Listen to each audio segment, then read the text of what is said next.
Hey everybody, I'd like to call the meeting to order. If you please rise for the Pledge of Allegiance. I pledge allegiance to the flag of the United States of America and to the republic for which it stands, one nation, under God, indivisible, with liberty and justice for all.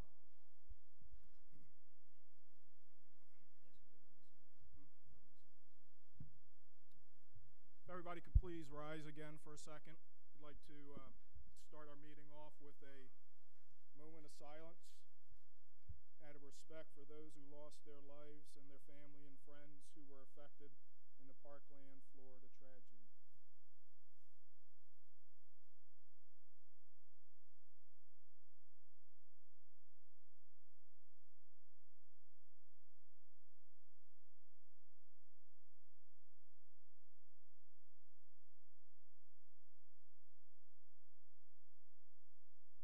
Thank you.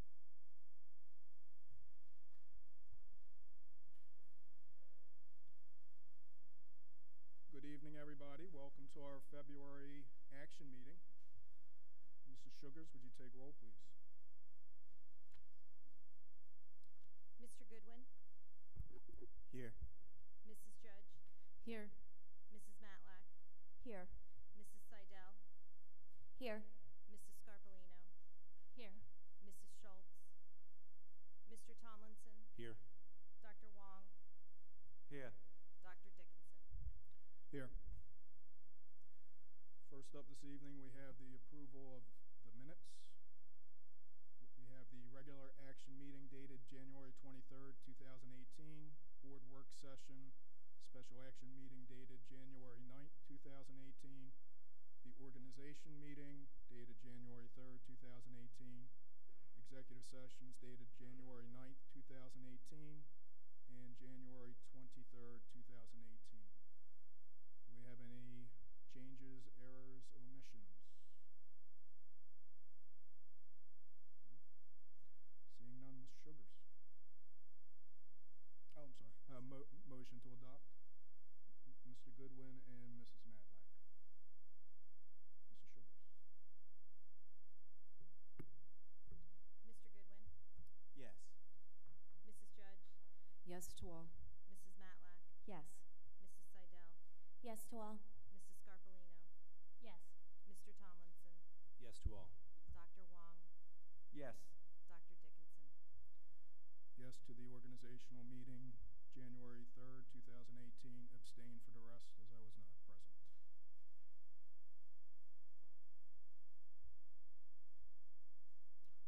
Okay. First up is our presentations. I'll turn the mic over to Dr. Meloche. Thank you, Dr. Dickinson. I'm very excited to ask Mrs. Wilson, our Public Information Officer, and Mrs. Kathleen Jenkins, who is the Director of Programs for the Cherry Hill African American Civic Association, to join me up front at the microphone. This is the annual presentation for the Poster Essay Video Contest Award winners that's sponsored by the Cherry Hill African American Civic Association. So, Ms. Jenkins, if you and I think there's some other folks with you, will join us at the microphone.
My name is Kathleen Jenkins, and I'm the program chair for the Cherry Hill African American Civic Association. This is our 4th year for our essay contest, and this year our topic was African Americans in Science, Technology, Engineering, and Math. And these young people from K through through 12, but our 12th graders aren't represented, but we do have a high schooler, are our awardees, and we have first to third prizes. All right? So now we're going, they're so little. Our first prize is for the K through 1, and that's Xavier Austin.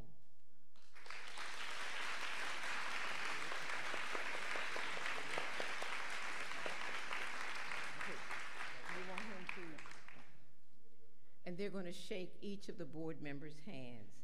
Our second prize goes to Jasmine Norman, and both of these are Woodcrest students. And she's...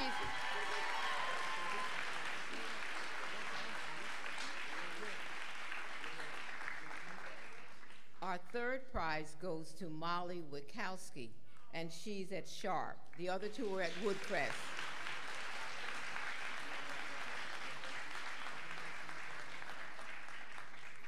The next grade category is second and third, and our first prize for that is Hannah Wachowski. Those Wachowskis are smart people.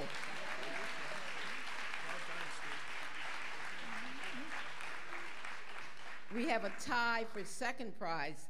The first would be Nimdi Tarrant. She's a Kilmer student.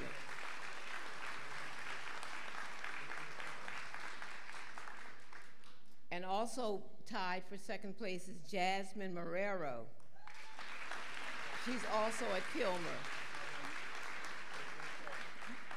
Our third prize winner in that category is Adrienne Lewis, and she's also at Kilmer.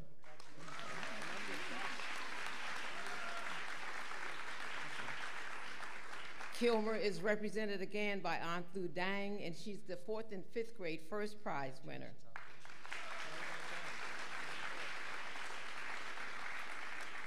And our second prize from Knight is Paranka Chiajagaranja. I messed that up, didn't I?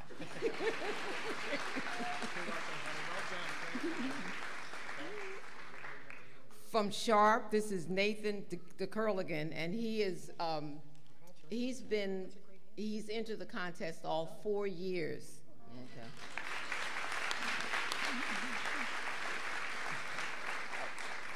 Okay, his brother is at Mount Misery, so Brandon DeCurligan is the 6th, 7th grade first prize winner.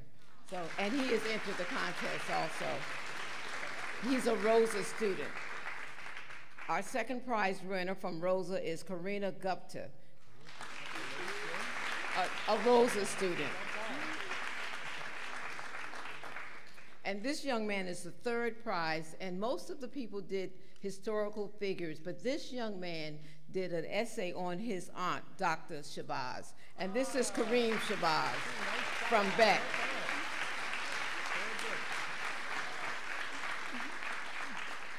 This is another person who has been in the contest all 4 years. She's from Beck. She's the prize winner for the first prize for the 8th and 9th grade, Elisa Fazal.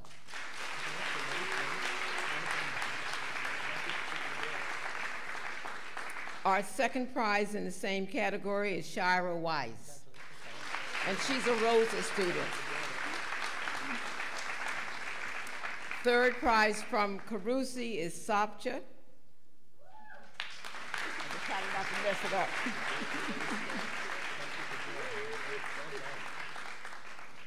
And we have 10th and 11th grade, we have Jaden Marrero. You heard that name before, and he's from West.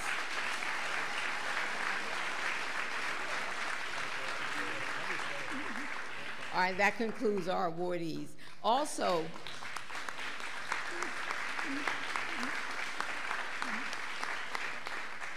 we renamed the contest the Reverend Ivan George contest because he had a vision that we would do this type of thing. So this year, the contest is now named in his honor, the Reverend Ivan George. Thank you.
Our second presentation this evening is a preview of Cherry Hill High School East's upcoming spring musical, The Music Man. The show's director, Tom Weaver, asked us to show a video clip for the performance in lieu of having student performers attend because the cast is in dress rehearsal this week. Coming here to do a live preview would have moved the rehearsal time start to an hour later in the evening. Mr. Weaver wanted to be mindful of the second and third grade actors who are in the show and getting them home at a reasonable hour during Tech Week. The video clip that you're going to see is the song Good Night, My Someone, performed by sophomore Alicia Casenza as Marion and Lily MacArthur, a third grader at Cooper Elementary School, as Amaryllis. The Music Man opens this Friday, March 2nd, with performances this weekend and next weekend. Get your tickets. It promises to be an incredible show. Dr. Mahan?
Again, the show opens this weekend, and it will run this weekend and next weekend. I encourage you to get out and get your tickets. If you've never seen one of the high school performances at High School East, it is incredible theater, absolutely incredible theater. So go out and see The Music Man. For our final presentation this evening, I'm pleased to welcome Dr. Mahan, who's the Director of Curriculum for the district, and she's going to be presenting on the school performance reports. Dr. Mahan.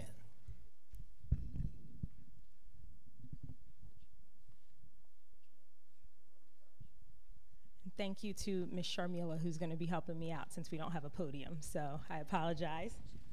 All right, so this information was originally presented at the curriculum and instruction meeting last month, and I was asked to come back to present it to the full board at this meeting this evening. So we are going to be going over the school performance report, and you've received this data in several different fashions already this year. This is the park data, and the state has come out with something called the school performance reports. We did have these last year, but there's a little bit more information included in the school performance reports this year.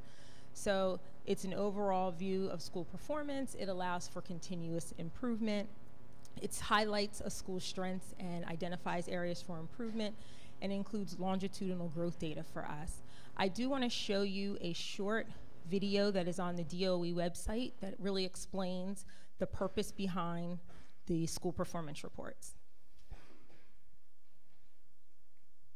As part of New Jersey's accountability system, the New Jersey Department of Education annually publishes a significant amount of data in school performance reports to present a comprehensive picture of overall school performance. The New Jersey School Performance Reports are designed to present information to parents, educators, and communities about how well a school, a district, and the state is performing and preparing its students for college and career. These reports focus attention on metrics that are indicative of college and career readiness, including chronic absenteeism, participation in college readiness tests, and taking rigorous coursework in high school. Education stakeholders can use this information to compare a school's performance metrics to other school, district, and statewide results, and to find a school's strengths and identify areas for improvement. This process of continuous improvement is supported through the inclusion of student longitudinal and growth data so that overall progress on these indicators can be measured. Also, New Jersey has developed a school accountability system as required by the Every Student Succeeds Act, or ESSA, to identify schools in need of support. Beginning with the 2016-17 performance reports, data is included to demonstrate how schools and districts are performing against the state's accountability indicators. In addition to the detailed New Jersey school performance... Then Mrs. Wethington, can you hit... So on that slide, one of the things that I wanted to highlight for you is that the DOE has done an excellent job in preparing full tutorials that explain each section of the report that I'm going to share with you tonight. Two of the things that were highlighted in the video that you just saw are the New Jersey School Performance Reference Guide that I would highly recommend everyone just peruse. And the second is just a two-sheeter New Jersey Performance Summary Report. So again, it really outlines for anyone who is interested in the performance report what each section of the report speaks to. Thank you. So the performance report is broken down into several areas. Many of them are self-explanatory, but I will still give some background information. So the overview is just, again, an overview of the report and how to use the report, how to navigate the report. The demographic speaks to student enrollment information by grade, student groups, racial and ethnic groups. Academic achievement speaks to students' performance in ELA and mathematics on the PARCC assessment, as well as the dynamic learning map, which is an assessment that's given to students with significant cognitive delays. The Access for Ls, which is an assessment given for our ESL students. And then NAEP testing, which is the National Assessment of Educational Progress. Student growth, now this indicator only is presented on the elementary and middle school report. This is the student growth percentile. This does not appear on the high school report. College and career ready is an area that only is presented on the high school performance report, and it basically includes indicators that support college and career readiness, such as college entrance exams, advanced placement, and participation in visual and performing arts, performance on SAT, PSAT, ACT. So climate and environment speaks to student absenteeism, so 10% or more not present. It also gives information on the EVVRS report, formerly known as EVVRS, but our violence and vandalism report. Staff is specifically the staff assigned to the building. Accountability, indicators that we are assessed on based under ESSA. And then the narrative is an opportunity for schools to highlight things that are special and or unique to their buildings. The next thing is a one-page summary report. Now, this is what you all received in the board packet probably about 2 months ago. It's a one-sheeter. There's one assigned for each school. That one-sheeter has information, again, on the school and district, student and teacher information, basically the ratios, how many teachers, how many students in the building, Are students on track for success in terms of ELA and math assessment, and then chronic absenteeism? This one-sheeter also includes how our students are learning. We just talked about the student growth percentiles, which is again only reported on the grade, on the elementary school and middle school report. And again, speaking to the high school report, are students graduating and going on to college? And then the one-sheeter at the bottom also includes school highlights, some things that are unique to the school.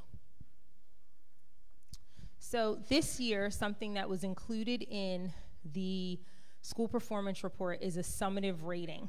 And the summative rating is calculated by multiplying the school indicator scores, the indicator scores by its corresponding indicator weight and totaling the products. So that's a lot. So each of the scores that I talked about previously, each of those is weighted, they're multiplied by each other, and then they come up with a score. This is new and was not highlighted for us this year, but just as an example, this is the full packet that we receive as a district, and the school performance score is embedded all the way in the back. So where my hand kind of divides it, that's the page where the school summative rating is. So it was really embedded and hidden in the report. And that was done intentionally based on what the DOE has shared, because they did not want schools looking first at the summative rating. They wanted them to really look at and analyze the data that was presented to them across all of the areas. So how is that summative rating calculated? So for the high school rating, it's based on the PARCC proficiency, graduation rate, and then chronic absenteeism. And then for middle school and elementary school, the PARCC again, but then I had mentioned earlier about the student growth percentile. That's where we talk about improvement on the PARCC. And then finally, chronic absenteeism. On the next few slides, you are going to see the summative ratings for all of our schools. The first slide speaks to the high schools and to the middle schools. You will see that the alternative high school does not have any scores because the population is too small to get data that would be statistically significant. So you see East, West, Beck, Carusi, and Rosa on this slide. On the next slide, we have, just in alphabetical order, all of the 6 of the elementary schools. Well, 7, sorry, including Barclay. And again, Barclay has no scores because students do not take the PARCC assessment and really would not fall into this category. And on the next slide, we have the remaining elementary schools.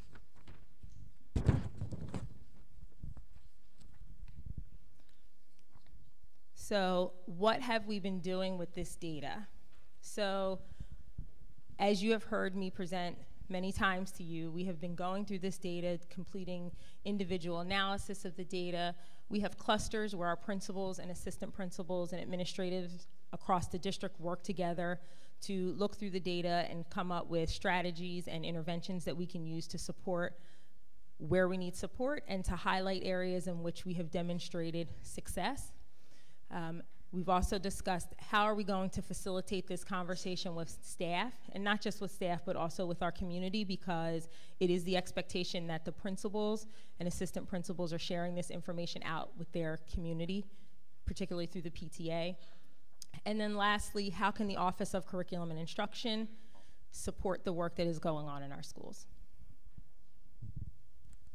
So in doing that, we always have questions that we want the administrators to ponder and some things to consider. So when we talk about, hey, we just analyze the data, it's really beyond that. We really want to talk about, well, what stands out? What are some highlights? What are some things that we really need to improve on?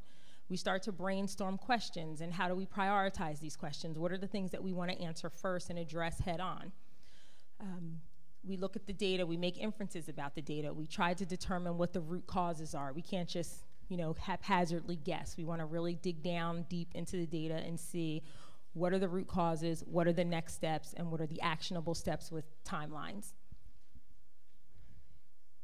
I've already mentioned strategies in addressing the needs and area of improvement. How will the administrators go back to their building and take this discussion model back? So how are they going to share this with their staff and then have their staff look at the data in the same way that's meaningful and productive and that will ultimately have an impact on instruction? Because we know that the most valuable thing in the classroom is the classroom teacher and the quality of the instruction that they deliver to our students. And the last is, again, how do you plan to bring this discussion model back to stakeholders? Because we do want to involve our parent and community groups in what we are doing in terms of educating all of their children and our students. So just to highlight for you by level some data that we've pulled out. So at the elementary level, some highlights. On those school performance reports, every school is showing progress or excelling in ELA and math based on our state assessments for PARCC, so that's a highlight. Every school is showing progress or excelling in English based on the student growth percentile. So when our students are measured against other students who took the same assessment in a cohort of kids, their growth over time is showing progress or excelling against their counterparts, which is excellent. We do need to address chronic absenteeism in 3 of our elementary schools, Cooper, Mann, and Payne, and we need to address mathematics achievement in 4 of our elementary schools, Barton, Hart, Kilmer, and Payne. For the middle school, so again, another highlight for us, every school is showing progress or excelling in English and math based on the state assessment, except for Carusi in mathematics, so an area that we need to address. Every school is showing progress, again, in English language arts and in math based on the student growth percentile. So students are making growth in their performance on these assessments. And an area that we need to address, again, is chronic absenteeism at Beck. And for the high schools, one of the themes that you have heard across all the slides, I'll start at the bottom on this one, is that we need to address chronic absenteeism at West High School. English and math achievement needs to be addressed at West. Both East and West are showing progress and strengths in graduation rates and enrollment in college. So many of our students are going on to higher education, which is excellent. And we've had an opportunity to offer many dual credit opportunities for students to attain college credit before they actually graduate from our high schools. And finally, East is showing progress or excelling in English and math based on the state assessment and in chronic absenteeism. Another area that we always want to highlight when we are looking at data is if we are closing the achievement gap. So all of you know that we have been working for many, many years to make sure that we provide all of our students with a high quality education and that we are closing achievement gaps against our, or within our subgroups. So the first area that you'll see highlighted on here in terms of English language arts is a decrease in our African American subgroup. So we saw a decrease in this student's performance, or the number of students who scored a 1, 2, or 3 on the PARCC assessment. We've seen increases in levels 4 and 5, and that's where we want our students to be performing. And this went up 8%. So we had an increase of 8% in our African American subgroup population, which is excellent. And this, why do we say we're closing the achievement gap in this area? It's because the African American subgroup had greater gains this academic year than both the white and Asian subgroups. So we saw similar data with our Hispanic subgroup. Again, increase of students who are performing at levels 4 and 5 on the PARCC assessment. They were up 4.5% from the previous year. Again, outperforming students, or the gains that were demonstrated by white and Asian subgroups. And the last one is our economically disadvantaged students and students with disabilities. Both of these groups showed gains of 3.7% and 3%. So although this gain was not as high as the previous ones that I mentioned, they are still closing the achievement gap. So we look at our highest performing subgroups and how are they, what is the percentage that they are attaining across the year in comparison to the other subgroups. So this is how we close achievement gaps. And just quickly for math, same thing. you will see that the subgroup African American is up again. You'll see the same trend again in subgroup students with disabilities, where we have a decrease in students who are performing in that level 3 area, which is, you know, those bubble students that you might talk about, that we always talk about, what are we doing to increase performance for them? A significant highlight that we should be very proud of, 100% of the students who are at our middle schools who are enrolled in geometry pass the PARCC assessment, 100%. Middle school algebra, excellent results. Our middle school algebra students doubled the state's performance in algebra, which is phenomenal. And then you'll see bullet number 5 is just mixed performance. I'm almost done, I'm almost done. Mrs. Wethington? All right, so I know that is a lot to digest. I know some of you have already heard this presentation in some way, shape, or form for the 3rd time this evening.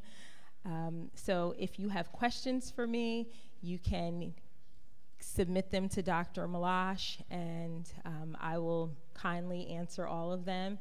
I know for the sake of time this evening, this might not be the best forum. You did receive a copy of this presentation in your Friday memo. Okay, thank you.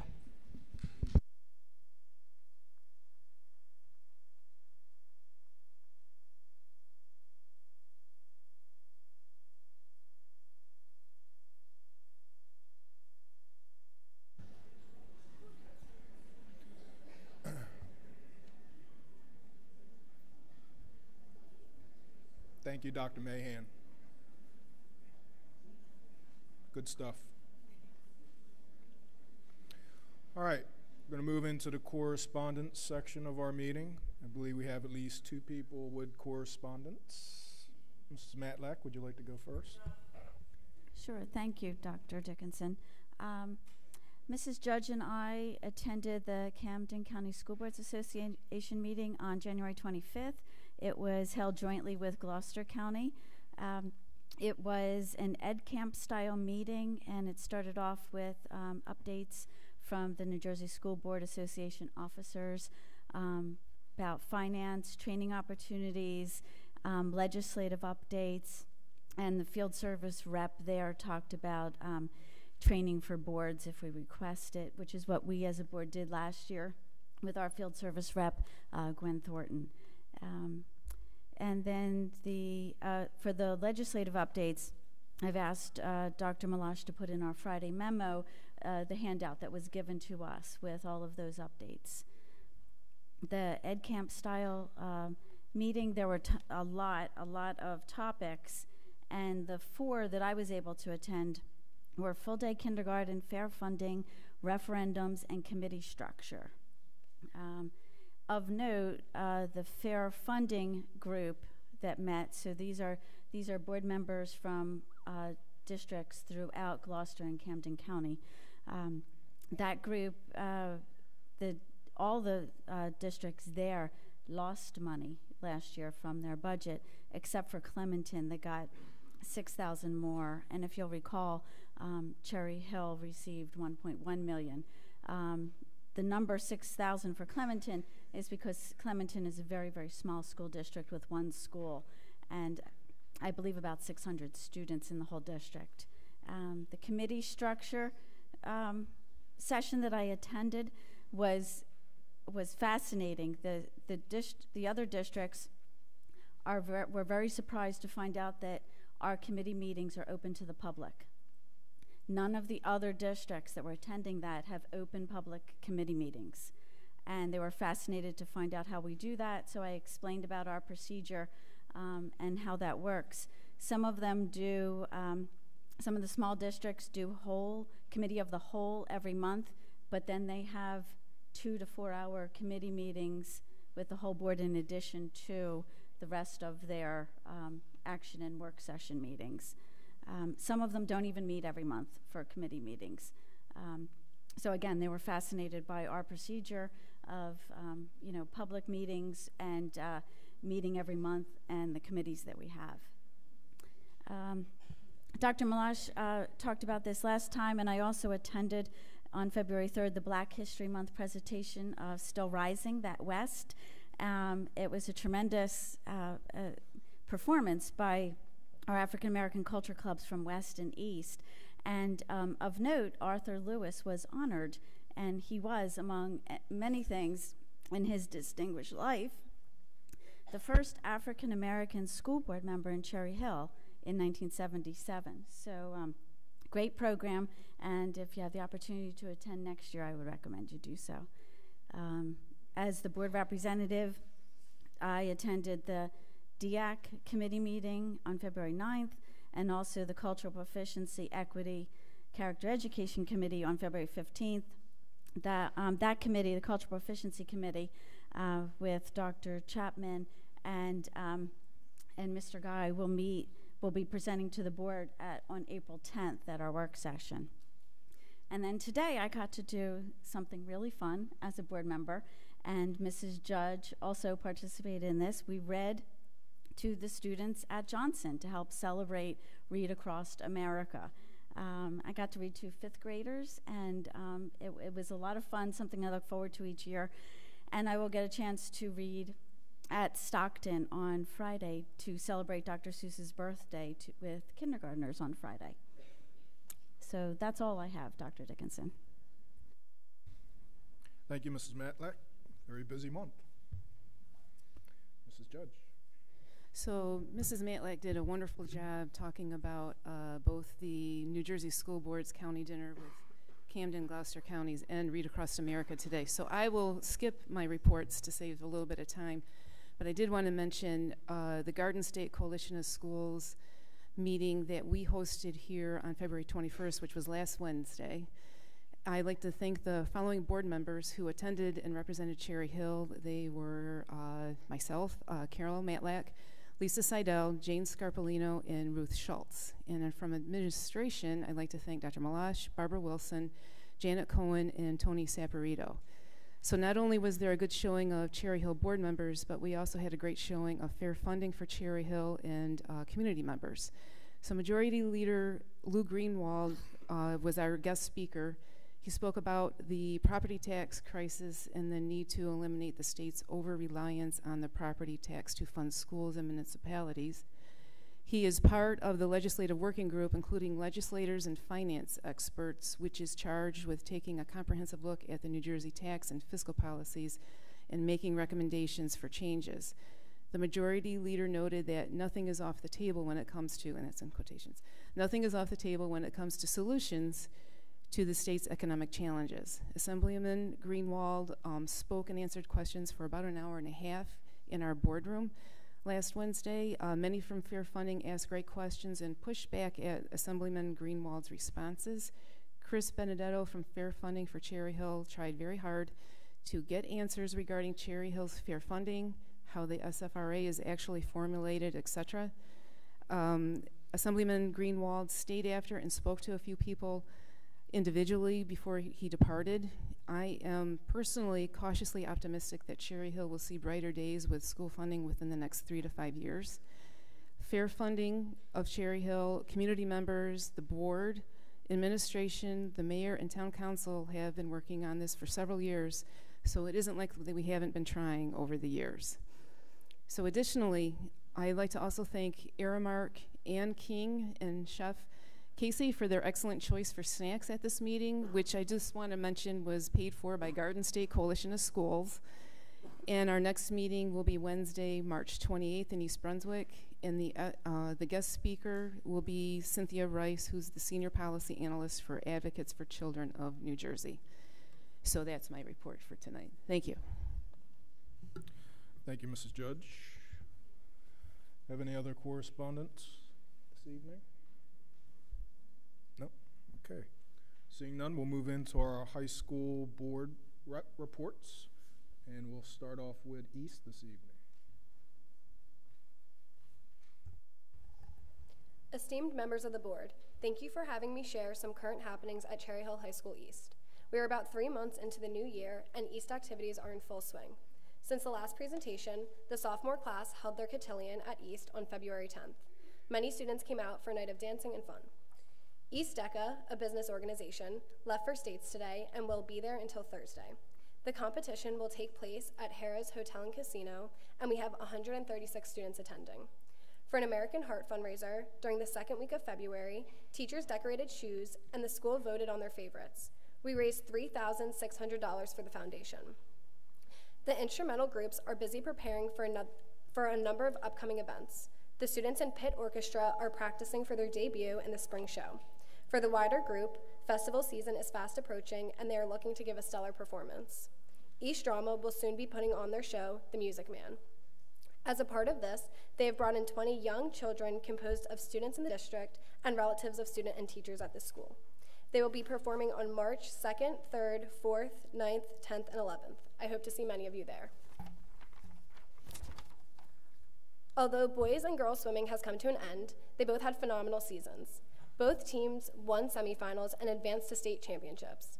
Girls swimming made it to states for the first time in 18 years. Although neither team won, we did have some top individual finishes.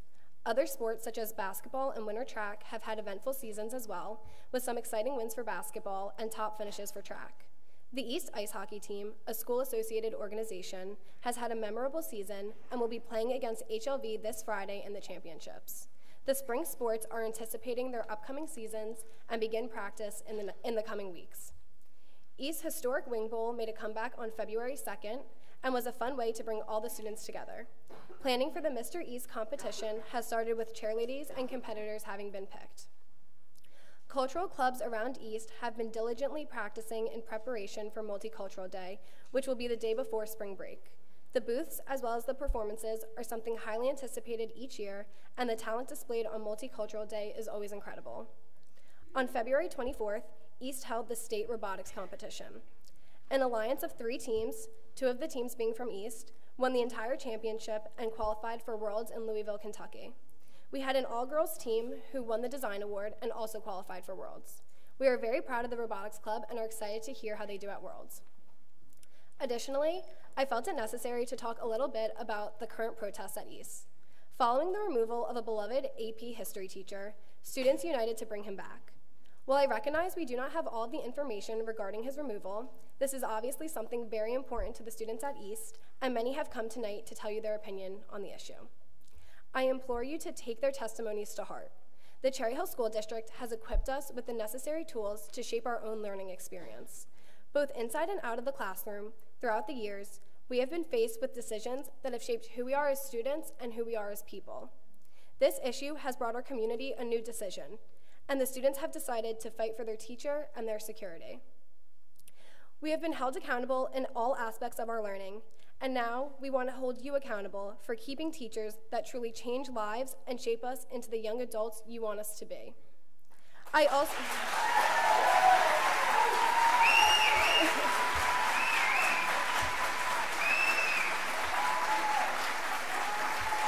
Thank you.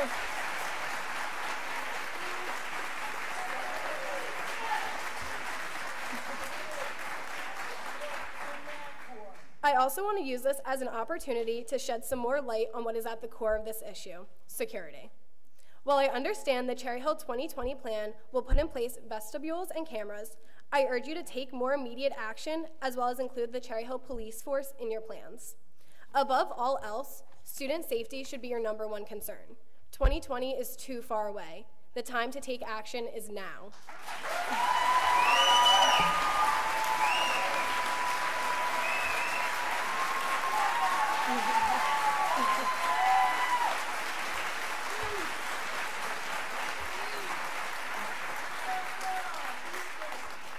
Thank you for giving me the time to speak. Any questions?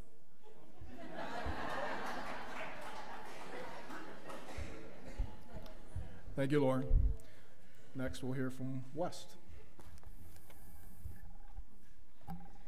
Good evening, Dr. Malash, Dr. Dickinson, Mr. Goodwin, members of the Board of Education, and stakeholders.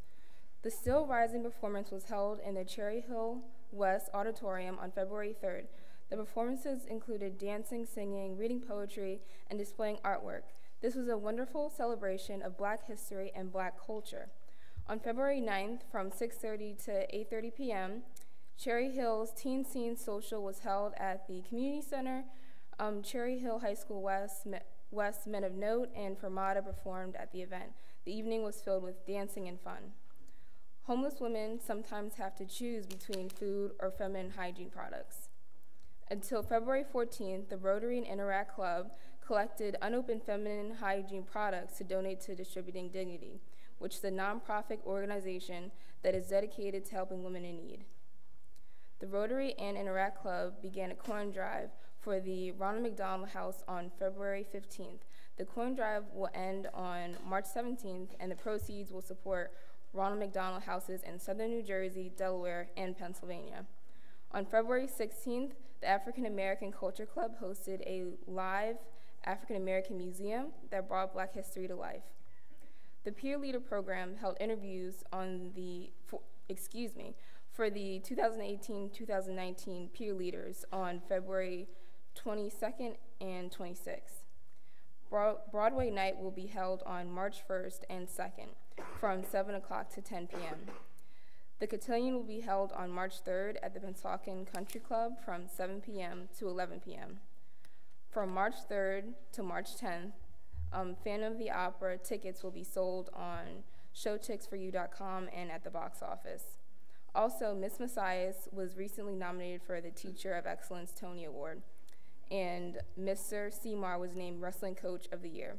The Cherry Hill High School West teams are competing with pride and enthusiasm, and they are exhibiting the West way in their sportsmanship.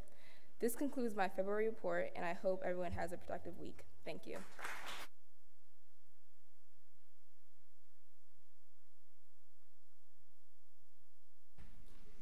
Thank you very much. Good reports, both of you. All right, before we move into our first public discussion, I have a statement that I want to share with everybody. I wanted to take this opportunity to address the recent events we have all witnessed. Our hearts and prayers go out to those directly affected by the recent shootings in Parkland, Florida. This kind of tragedy is something no one wants to see. It makes us all want to hug our loved ones a little tighter and wonder if there's a way to avoid such a tragedy. We on the Board of Education are especially sensitive to these events. We are responsible for the safety and lives of over 11,000 students, and for many of us, include our very own children. The natural reaction is to search for ways to put an end to these horrible actions. Solutions that often bubble to the surface include gun control, armed SROs or teachers, metal detectors, and more of a focus on mental health. This is not the time for a knee-jerk reaction to the problem. School safety should be addressed through a deliberate and thoughtful process. The Board of Education has been having this conversation for many months now, well before Parkland, and these conversations have included the Cherry Hill Police Department and the township. Long-term security enhancements, if recommended by the district, require funding and other resources. These decisions will be made in the coming months as we build next year's budget. Additionally, a large proportion of the upcoming bond referendum is devoted to security. I also wanted to address the recent events at High School East. This is a human resources matter, and I cannot speak to the facts related to the case. As such, and I want to be clear, there are no facts. Everything related to this matter is conjecture. An investigation is underway. No facts exist in public. I'm going to have to ask you to be quiet. You need to be respectful.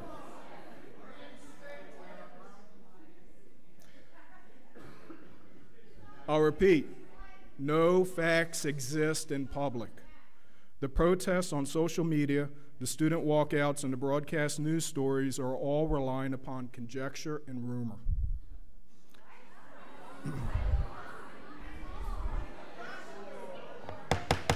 Order, please. Order. This is a board meeting. This is not a public meeting. This is a board meeting. It's being held in public. You need to be respectful. I need to finish my statement, and then you may have the floor. When we move into our second public comment period, I just want to share the protocol with everyone. This is your opportunity for comment. It is not a question and answer period with the board. You should direct your comments to me, the president. We have quite a few people here, and we want to hear all of your thoughts. You will be limited to 3 minutes at the microphone. When you reach your 3-minute limit, I will have to stop you so we can move on to the next speaker. Please respect the other speakers by ending your statement when I ask you to do so. All speakers are expected to be civil and respectful. If you do not conduct yourself in a civil manner, I will have to cut your remarks short so we move on to the next speaker. So we'll now have our first public discussion period. Your comments must be regarding items on the action agenda.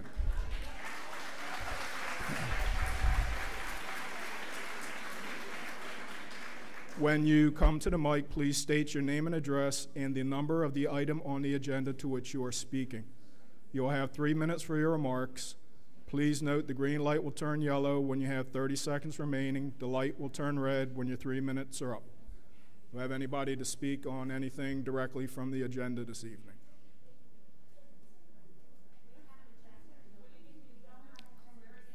If it's just a general comment, there'll be a second period at the end after we finish our business. Yes, ma'am. Which item on the agenda is it?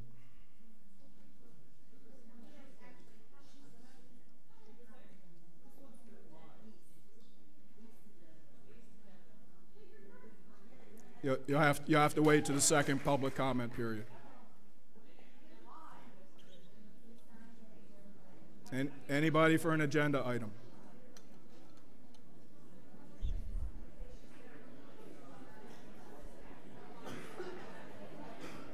No?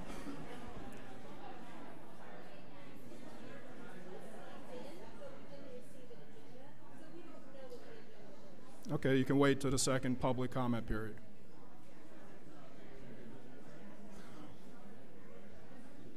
Okay. We'll move on to the superintendent's comments. Dr. Malash. Thank you, Dr. Dickinson. And I'll be brief this evening. I want to thank the young ladies for their presentations about what's going on at the high schools and for sharing their thoughts and their perspectives. I'm always grateful to hear the students and to share with what's going on. I'm also grateful to all the schools and the parents and the families that participated in our Black History Month celebrations throughout the district. I had great fortune to attend the Still Rising program, and I'm very grateful to the Cherry Hill African American Civic Association and Ms. Jenkins and the work that the group does every year to sponsor this contest and to truly help us celebrate our history. One of the greatest things that we have here in Cherry Hill is the diversity of our community, and I'm very grateful to everybody that has been involved. As I said earlier, I encourage you to go out and get your tickets. Go see Music Man. It opens this weekend. And then plan later in the month to go see Phantom of the Opera at High School West. It's a fantastic opportunity to see our children perform on the stage, to hear the children in the pit play, and to see the costuming and sets and the work that goes on and that's put into it. And at this point, that's it, Dr. Dickinson. Okay. Thank you, Dr. Malash. We'll move on to our action agenda. Mr. Seidel, would you move to C&I, please? Thank you, Dr. Dickinson, and I'll read really fast, I promise. The superintendent recommends and I move the following. Number 1, its approval of attendance at conferences and workshops for the 2017-2018 school year. Number 2, approval of attendance at conferences and workshops for the 2018-2019 school year. And number 3, approval of out-of-district student placements for the 2017-2018 school year. Do I have a second? Mrs. Matlack, any questions or discussion? Seeing none, Mrs. Sugars. Mrs. Seidel. Yes to all. Mr. Goodwin. Yes. Mrs. Judge. Yes to all. Mrs. Matlack. Yes to all. Mrs. Scarpellino. Yes. Mr. Tomlinson. Yes. Dr. Wong. Yes. Dr. Dickinson. Yes to all. Mr. Goodwin, would you move B&F, please? Yes, I will. I want to bring to your attention the blue sheet that goes along with the agenda. The superintendent recommends, and I move the following: 1, financial reports; 2, resolution for the award of bids; 3, 5-year amendment of long-range facilities plan; 4, resolution approving the Cherry Hill McKinney Venti student going out of district to the 14-17 school year. Number 5, resolution for the award of change orders. Number 6, resolution for the rescind award of bid. 7, resolution for the award of transportation, and 8, acceptance of donations. Do I have a second? Mrs. Matlack, are there any questions? Just wanted to highlight a couple of items. We have a change order that was an addition to the agenda tonight that is for some fencing at both high school east and west. We also have the rescission of a contract. We had awarded a contract in November of 2017 for door replacement project at East High School and some of our other schools. Unfortunately, we have found that the contractor has not been responsive, and after many meetings and a final meeting with the contractor last week and his attorney, we have decided to terminate the contract. The term, I believe, is due to mutual convenience between the district and this contractor. We are looking at options in terms of expediting this contract in order to get those doors repaired and fixed. And we hope to have some quick remedies for that project, which we can share with you at our next board meeting. Thank you. Any questions or comments? If not, Ms. Sugars. Mr. Goodwin. Yes. Yes to all. Mrs. Matlack. Yes to all. Mrs. Seidel. I need to abstain with respect to CDW on the bill list. Yes to the rest. Mrs. Scarpolino. Yes to all. Mr. Tomlinson. Abstain from the Bancroft NeuroHealth on the bill list. Yes to the remainder. Dr. Wong. Yes. Dr. Dickinson. Yes to all. Mrs. Judge, would you move the HR agenda, please? Yes, I will, Dr. Dickinson. The superintendent recommends, and I move the following: number 1, termination of employment certificated; number 2, termination of employment non-certificated; number 3, appointment certificated; number 4, appointments non-certificated; number 5, leaves of absence certificated; number 6, leaves of absence non-certificated; number 7, assignment salary change non-certificated; and number 8, approval of sidebar agreement. Do I have a second? Mr. Goodwin, I think that's your hand over there. Any questions? Seeing none, Mrs. Sugars. Mrs. Judge. Yes to all. Mr. Goodwin. Yes. Mrs. Matlack. Yes to all. Mrs. Seidel. Yes. Mrs. Scarpolino. Yes to all. Mr. Tomlinson. Yes to all. Dr. Wong. I need to abstain from the item 3 revolving Rowan University and the Rutgers University. Yes to the rest. Dr. Dickinson. Yes to all. Mrs. Scarpolino, would you move the P&L agenda, please? Certainly. The superintendent recommends, and I move the following. Number 1, second reading of policies. Number 2, approval of harassment, intimidation, bullying investigation decisions, except we are rejecting decisions on incidents number 4112 and 4162. Do I have a second? Mrs. Seidel. Are there any questions? Seeing none, Mrs. Sugars. Mrs. Scarpolino. Yes. Mr. Goodwin. Yes. Mrs. Judge. Yes to all. Mrs. Matlack. Yes. Mrs. Seidel. Yes. Mr. Tomlinson. Yes to all. Dr. Wong. Yes. Dr. Dickinson. Yes to all. And we have no items for strategic planning, so we will move on. I will turn the floor over to Dr. Malash, who has some further remarks. Thank you, Dr. Dickinson. Just before we get into the second public comment section. A number of you folks are here to speak this evening, and you signed in. Mrs. Wilson does have the sign-in sheets. There's just a couple of things that I want to go over prior to that portion of our meeting. As we typically do, we'll ask the students to speak first with the intention that the kids can say what they would like to say. We want to hear the student voices, and if they need to, they have the opportunity to go home because school is still in session. When you come up to the microphone, it's right here in the front. You don't have to touch anything or do anything. It will be turned on. Just please clearly state your name and your address, and then you will have 3 minutes. Here in front of me, there's an electronic thing. It's green. When you have 30 seconds left in the 3 minutes, it blinks yellow, and then it turns red. At the end of the 3 minutes, when it turns red, I do ask you to stop your comments. Dr. Dickinson will ask you to stop, and we don't want to have to cut you off. There are a lot of folks that want to speak. We want to give everybody the opportunity to be heard. There is a paper that we put out, something that we publish about how we expect and how we want folks to behave in meetings such as this. And I just want to read it so that everybody hears it. Cherry Hill is a community that values education. Issues that affect our children, our schools, and our community bring out strong emotions in all of us. The Board of Education takes seriously its vision to work with civility. Please join the board in sending a message to our students that even the most difficult issues can be addressed while showing respect for one another. I can tell you over the course of the last couple of days, I've had the opportunity to speak to a lot of students, some of whom I've never had direct conversation with, some of whom are seniors in high school, all the way down to some kindergartners that I saw today. Perhaps the greatest part of what I get to do on a regular basis is to speak to the children in our community. So as the children speak, I ask that everybody listens to them.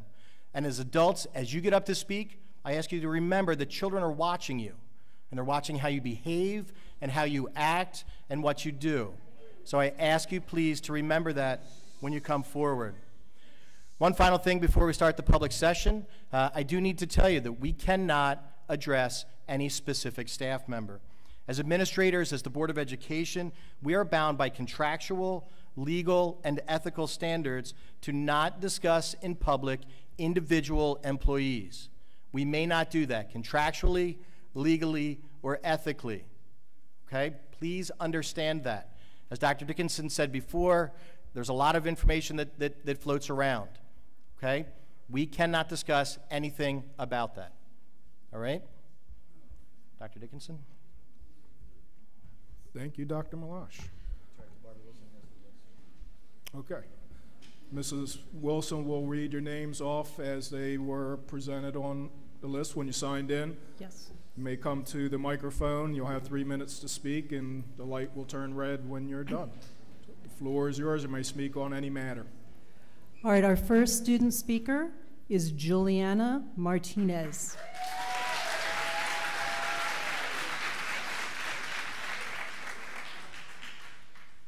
My name is Juliana Martinez. My address is 132 Centura.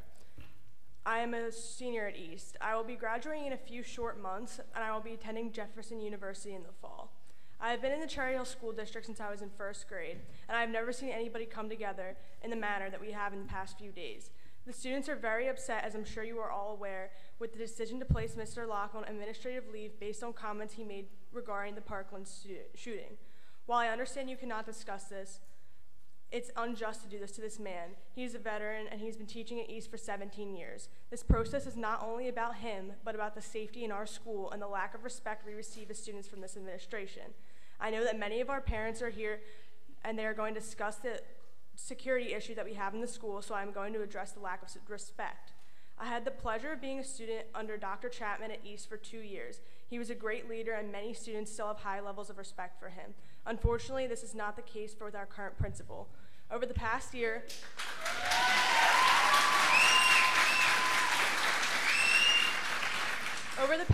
not only has he managed to offend the district once, but twice by not addressing issues in our country.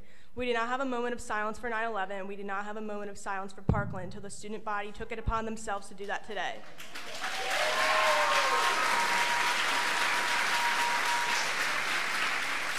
Dr. Perry says that we cannot remember 9/11, which is true, but we all remember Sandy Hook, Las Vegas, and Parkland. He avoided all of our questions the past 2 days, including mine, and had no response for most of them, passing the microphone on to other students. You all decided to put a middle school principal in charge of a bunch of high schoolers, and he treats us like we are still 12 years old. I know I graduate soon, and I am not only fighting for myself and my senior class, but the rest of the students in Cherry Hill who will have to walk into an environment every day when I leave with their leader gives them no voice and no respect. Thank you.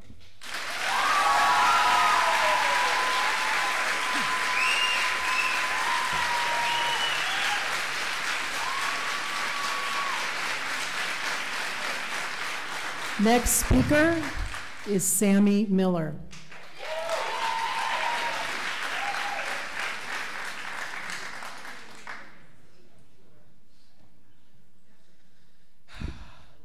My name is, My name is Sammy Miller. Oh, I gotta turn around? All right.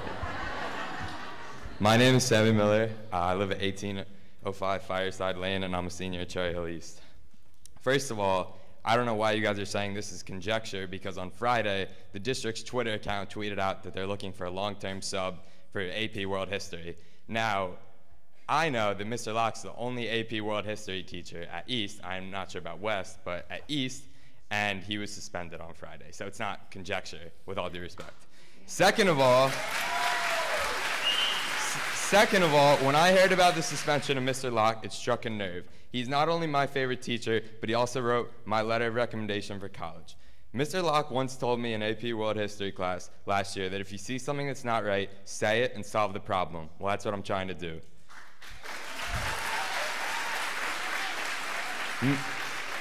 Mr. Locke cares about every single student at Cherry Hill East like they were his own children. Today, as you saw, hundreds of kids walked in protest of gun reform and, of course, for Mr. Locke.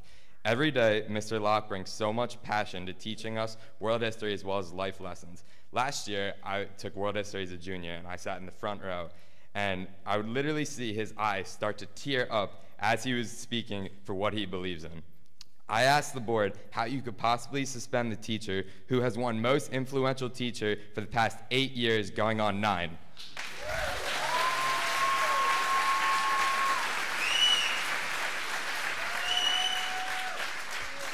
Dr. Malash, I implore you and your fellow administrators to reinstate Mr. Timothy Locke. He is an 18-year-old daughter at home who wants to go to college next year, same as me and my fellow seniors. And even if the district decides to bring him back next year, he still will have no income until August, which I think is horrible for him. It is extremely unfair to suspend someone for caring about the safety of his students.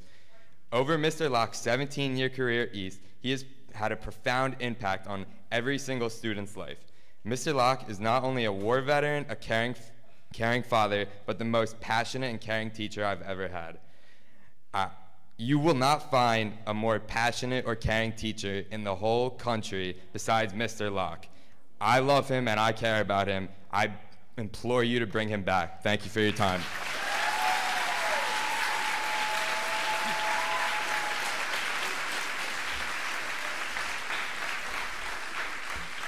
I'm going to call the next 3 names in the interest of time so that we can have 1 speaker at the microphone, 2 more on deck. So the first speaker will be Cade Zaris, then Hannah Dubois, then Riley Johnson.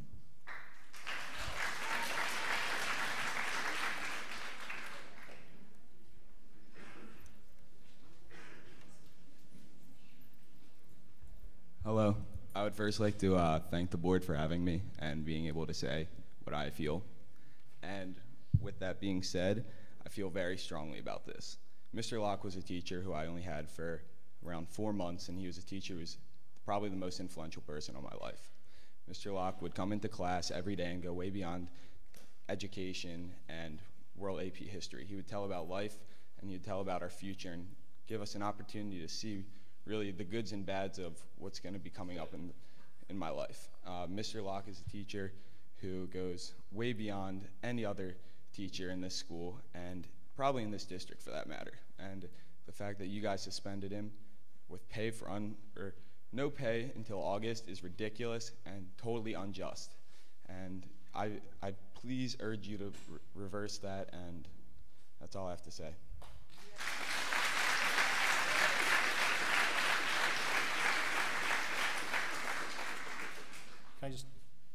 Sorry, I just want to interrupt real fast. So folks, let me just go process-wise, right?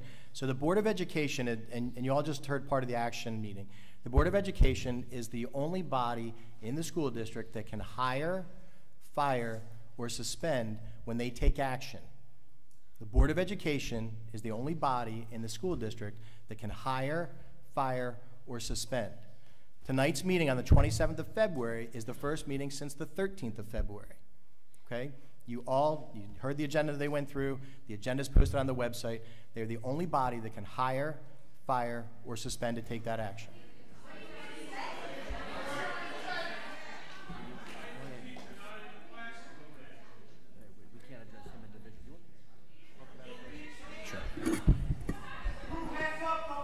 Thank you, Dr. Malaj. We just want to clarify something. This shows part of the rumor that's going around.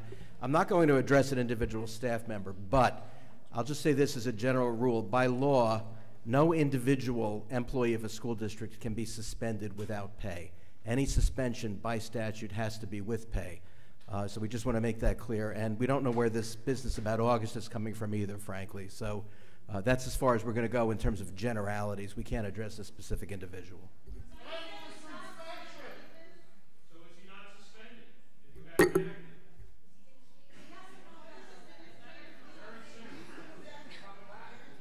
My name is Hannah Dubois. I live at 721 Crestbrook. I'm a senior at East. Our current principal says that we are all adults and he would like to treat us like adults, but when adult topics and mature topics come up in our society, he completely ignores them and tells the teachers to also ignore them. As the seniors are leaving and graduating, we're going either to college, we're working, or whatever you decide to do with your life, and high school is supposed to help us prepare for these topics and help us, learn how to deal with these topics. So by completely ignoring them, we're not getting those skills that we need in life. In regard to Mr. Locke, I, as well as a lot of the kids have a lot of respect for him. So I believe it's completely wrong that he was suspended because he was the only teacher at East who went against our principal and decided to talk about a topic that I believe needs to be talked about in order for all of us to be aware of everything that's going on. So just because he was suspended, just because he was the only teacher at East that felt that it was necessary, is wrong.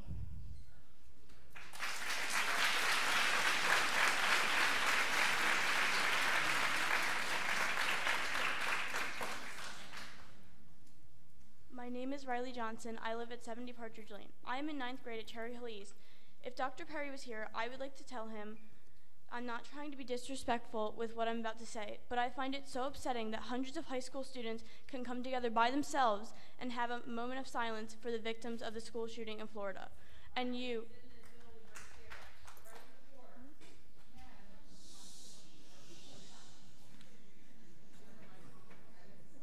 as a principal cannot do so. You also mentioned at school earlier today that there was a post on social media saying we want it to be a disturbance and disrupt the school day, which is the complete opposite of the truth. So many people feel unsafe, and you haven't done anything to assure us that we are safe. The doors to our school are always open, and anyone could walk in.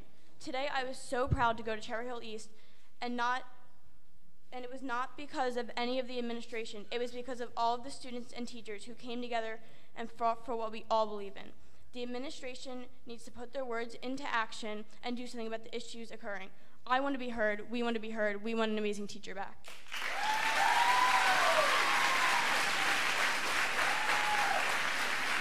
Next three names.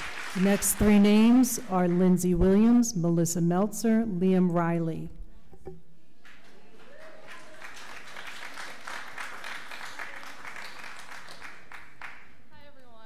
My name is Lindsay Williams and I live at 11 Karen Drive. Instead of being one to talk to you guys, I have some questions. Since we've been getting so much questions with the press, which I don't think any 18-year-old should have to deal with, I have some questions for you people. So, Ken Tomlinson, when did you start working for Cherry Hill Public Schools? Are you allowed to answer this? Okay. Lindsay, it's an opportunity for you to speak to the board. It's not a question and answer. I have questions I don't want to speak to. The board will not provide responses. I'm just going to continue. So, I assume a lot of you have been working here for multiple years, and you guys have been here since, I'm just going to start with 2017. You guys have witnessed Parkland. I assume you guys have worked here since you've witnessed Sandy Hook as well. So why has it taken until now for you guys to finally step up and do something when you guys have been in this district for multiple years? You guys have all been alive since Columbine. You guys have seen things that have been going wrong for so long. Like, I don't understand why it's taken till now, until a band of teenagers have had to stand up to you for you guys to finally do something. And I'm sorry you guys can't speak for yourselves. Thank you.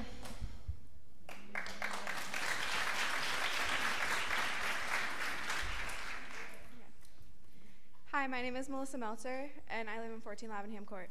I'm a junior at East, and I would just like to say that today, after the walkout, Dr. Perry invited us into the auditorium under the guise that he was going to discuss the matter with us. The meeting consisted of him avoiding questions, rolling his eyes, smirking at arguments he disagreed with, checking his phone, interrupting students, and then telling us that we were being disrespectful. He told us that instead of marching outside, we should stay inside where it's safe, which clearly shows his lack of understanding of the fact that we don't feel safe at East. If he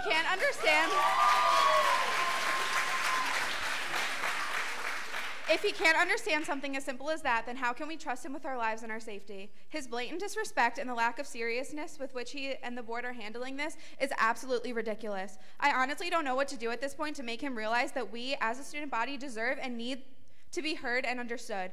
Hundreds of students were able to just leave school today, and East's unarmed security personnel were unable to stop us. So how do we know that they'd be able to stop a real threat? Dr. Perry's reluctance to inform students on the state of security reform within the school indicates his low esteem for his students. We deserve at least to be informed. I honestly believe that if the district would stop focusing on our rank in the country and start focusing on safety, then we would be a much better school.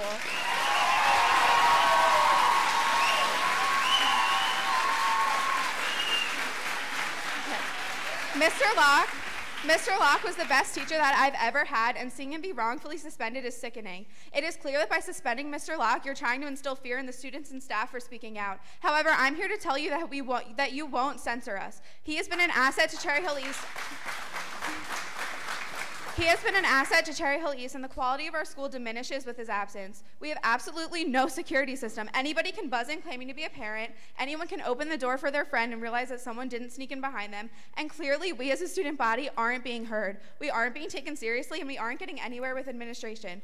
To all of those who hold a board or administrative position, I don't know whether it's the high rank our district holds, that it will never happen to us mentality, or the fear of being held accountable for your actions, but we will not sit by as you censor us and attempt to run a dictatorship.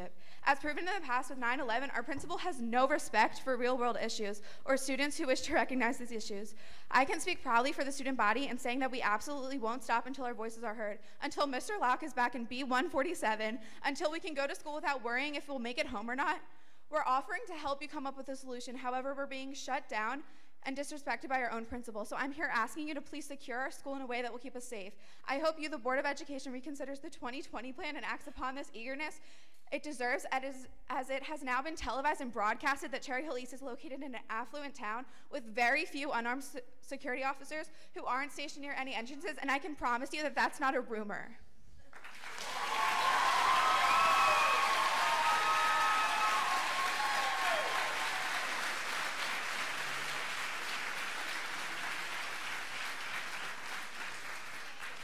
My name is Liam Riley. I live in 1217 Cardinal Lake Drive, and I am a sophomore at Cherry Hill East.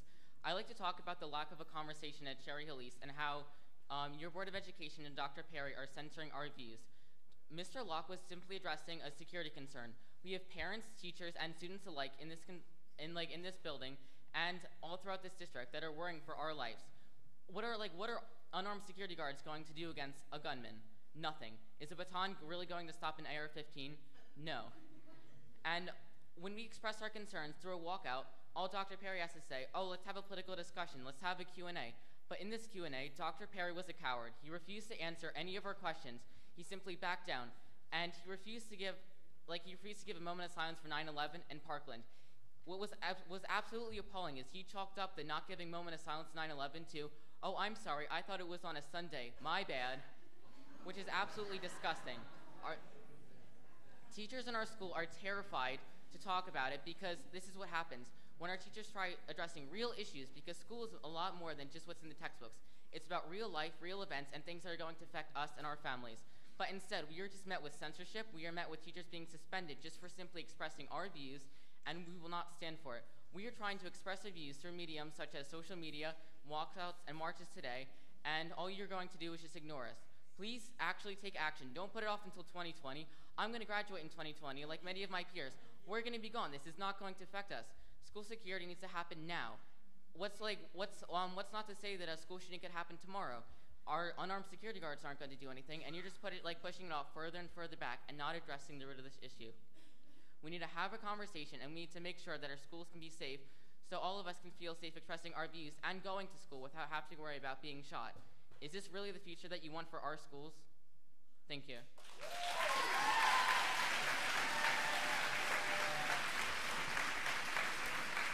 Next three names, and I apologize for any mispronunciation.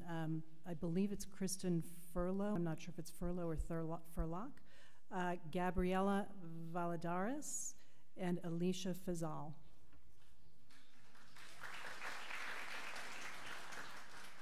Hi, my name is Kristen Furlow and my address is 1921 Birchwood Court and I'm a sophomore at East. Today I was one of the students participating in the walkout because I'm sick and tired of listening of what the board is doing. Listening to us nod your head, saying you will do something, then wait till everything blows over so you can ignore it. Well, guess what? There is nothing stopping a shooter from walking into my school and killing me and my classmates. Earlier you had mentioned it would take a while to discuss a solution, but we need something right now. There is nothing in that school that can guarantee our safety. There's no way to tell if a shooter will come in tomorrow. So please, stop ignoring us and start doing something. The one person who tried to just discuss it in school was suspended, and I'm absolutely appalled over it. Thank you for your time.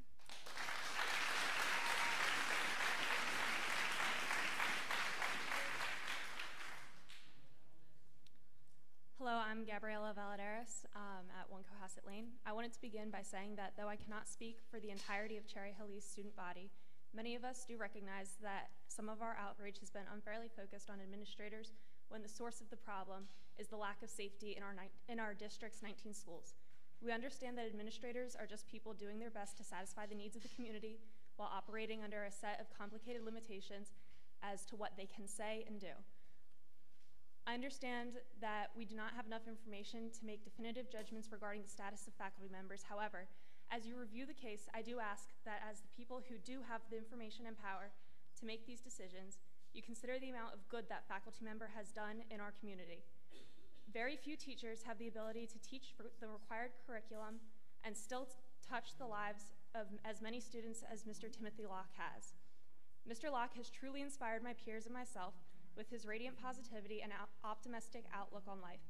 His openness about the adversity he has faced throughout his own life has shown students like myself that no matter what life brings, we are still just as likely to be successful.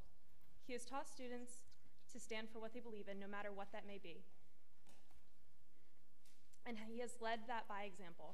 It is his fearlessness that has allowed his success in this area, and unfortunately, the fear of repercussions has prevented many teachers from following suit. Our community trusts that you will make the right decision, whatever that may be. The next topic I'd like to discuss is that though the controversy with Mr. Locke's situation has drawn the majority of our attention, this is just one of the multiple subsequent problems caused by a much larger one. As a student body, we urge the Board of Education to not just consider, but enact new policies that will protect the lives of the students that you have been tasked the responsibility of leading. Whether that means installing student swipe cards and metal detectors at entrances, arming security guards, or hiring qualified student psychologists for those who suffer from mental illness, change is necessary.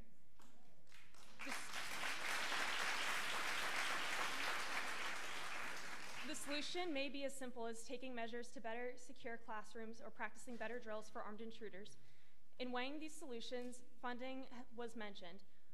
However, do realize that you would be investing in the lives of over 11,000 students. Thank you for your time.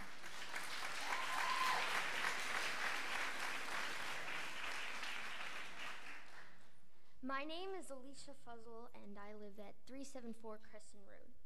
So I actually don't go to East, I go to Beck, but still I have concerns on security anyway. As many of you know, last year we had a lockdown at Beck for over 4 hours after a threat, and it was very scary for me as in there. And when the police were walking in, the first thing you saw was the gun, and I got really scared because I thought we were just going to be another statistic. And But after that, things never changed in terms of security, and I don't feel safe. And as a student, every student has the right to feel safe at school. And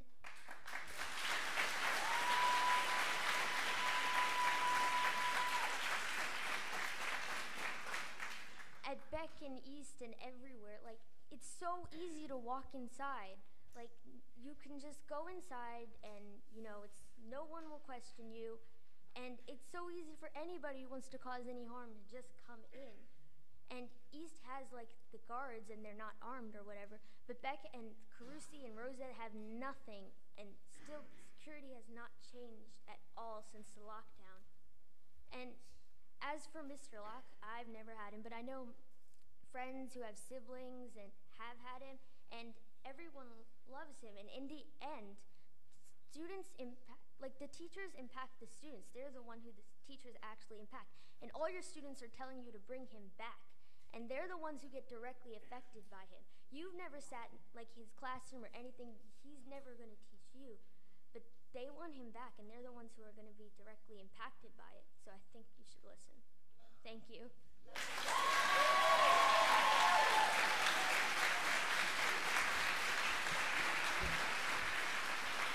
Next three names.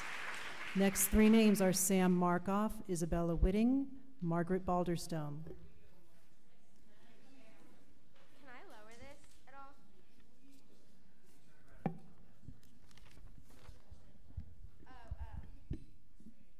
Thank you. Hi, my name is Samantha Markoff. I live at 105 Kingsdale Avenue, and to be completely honest, I would be embarrassed to tell someone I am a student at Cherry Hill High School East. I would just like to point out how ridiculous it is that my 4-year-old cousin's preschool can take 17 minutes out of their day to mourn the children who died at Parkland, and our administration has not said one word about it.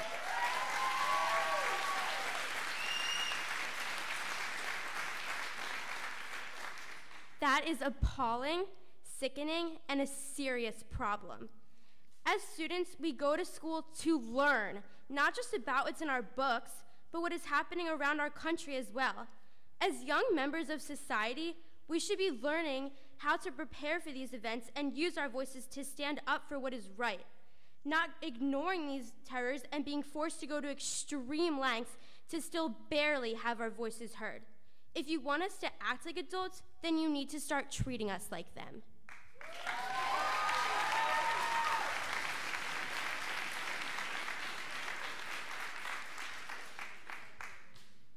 Hi, my name is Isabella Whitting, and I live at 20 Cohasset Lane. I would like to discuss the reason why Mr. Locke was put on leave in the first place. From my understanding, he addressed the Parkland shooting that occurred in Florida just 2 weeks ago. Not to mention, East did not even have a single moment of silence to honor those lost and those who survived. Nor did he have a moment of silence for 9/11 or Pearl Harbor. It was not until today when we got a moment of silence when we came together and took it into our own hands. Locke brought up his concerns that there was a large possibility that there was situations like this would happen to our school. It was easy enough for us to walk out this morning. Just think of how easy it would be for an armed attacker to come in. My point is not to instill fear, but to raise awareness, because one day you will be seeing it on the TV, and the next it might be you or your loved ones. The kids should not feel that their lives are in danger while at school. Schools like Columbine, Sandy Hook, and Parkland were described as safe communities and schools. I used to feel safe at East until I realized the description matched my town. East has a large population and does not have the safety precautions to protect it. I commend Mr. Locke and his bravery to say what he said. In fact, I completely agree that security in East needs improvement. I do not mean more security guards, armed or not, or metal detectors at every door. All I ask is that the staff and administration be more dedicated to protecting their students. Thank you.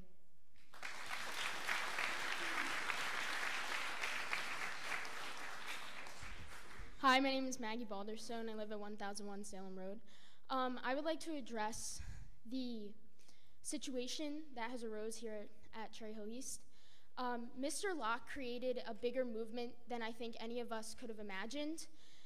He raised concerns based on security at our school, and I do understand there is a plan put in place for 2020, which is the year I will graduate. What is being put in place for the years following, the years now? We, as a student body, are not going to allow the administration to leave us without security. People can come into our school anytime. When we walk in the morning, there are thousands of students just barreling through the doors. There's no sense of security at our school. Doors are always unlocked. I went to the walkout this morning, and I also attended the meeting with Dr. Perry yesterday, and there was nothing that was done. We asked questions. I asked specific questions about safety precautions that could be put in place. He brushed off my question. My friend addressed the same question and reiterated it, and he didn't address any of our concerns. Today, after the walkout, we were angry, and we attended the meeting again in the auditorium, and he didn't answer any questions. The microphone was passed from student to student, and we didn't get any answers. Today was not about Mr. Locke, it was about safety concerns at East. I urge you to make a decision and to put policies in place that will keep our students safe.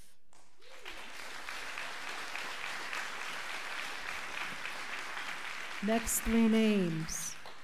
I believe this is Nadav Warzowski, Taylor Williams, and Mihoko Zhang.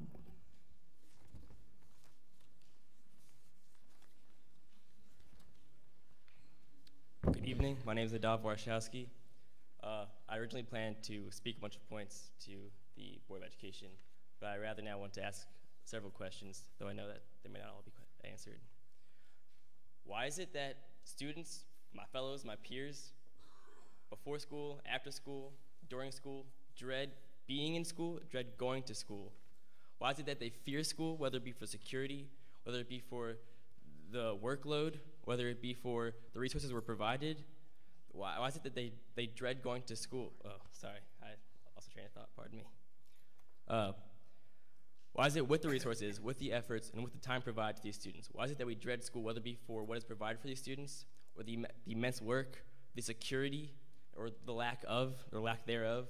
Why is it that we dread school? Why is it that we have all these issues that we're coming here for, that we've been asking for immediate action, that there have been opportunities to augment our involvement as students, as parents, and as faculty in these decision making? Why is that gap so large that we do not know what's going on, that I'm not familiar with all these names that are sitting in front of me? Why is it that while I was happy to hear what my representative said, why was it that I was never aware of this position before, or that my fellows were never aware of such a position? I was never aware there was an opportunity for me to influence policy change, and I'm pretty sure there is not an opportunity for me to help shape policy in a more direct manner than speaking here and trusting that a board of strangers will be acting on behalf of what I'm asking. People have been asking questions, people have been saying what they feel, but there's not nearly enough student involvement as could possibly be offered. I work with fellows, and I have never heard of one opportunity to shape policy as could be offered now. Or I've never heard opportunities such as a representative. And such a representative does not represent all students. I'm sorry. I'm very grateful for this position here. It does not represent all social groups. Why is it that we, upon walking into a building, that the care offered by guidance is not sufficient enough to make the culture and social groups and social environment that East is less toxic? Why is it that what we provide is not a detox to East's culture, East society, the social environment? Because when I walk in, I feel alienated. I don't feel connected to the other students. I feel like I don't know my teachers. I can't trust that I can be protected in the same manner because I don't know what I was offered. Because all these words, I'm sorry, but they're very vague. When appropriate, or encourage help from guidance, from therapy.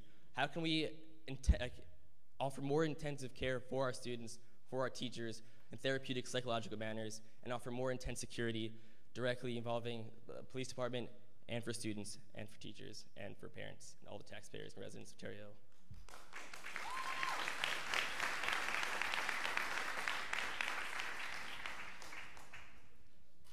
I'm 412 Tanforan Drive.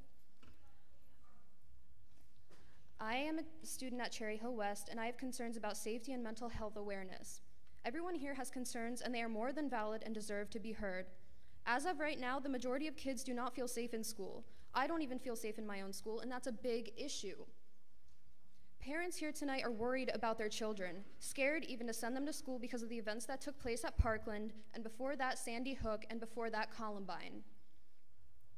And the fear is something that we should worry about.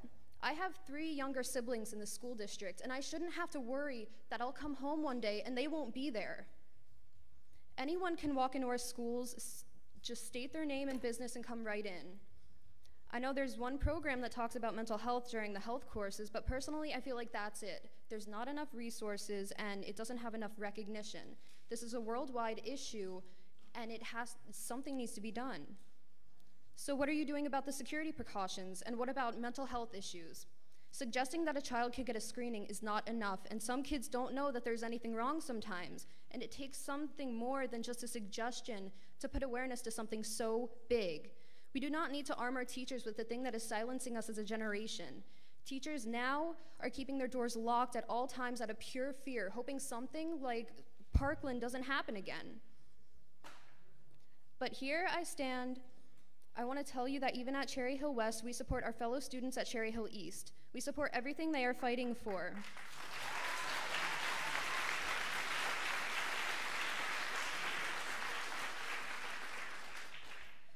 We need a change. And, sorry, I lost my place. Okay. We need a change. Okay. We aren't loud enough to reach the government, but in our small state, addressing education, you are our government. Do something. Help us. We are suffering. As a student body whole, you need to help us, please. Thank you.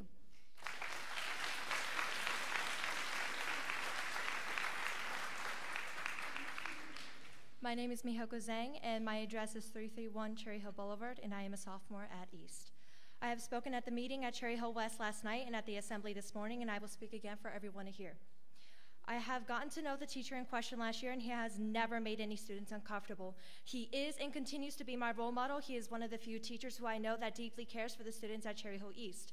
He would defend and help every single student without doubt.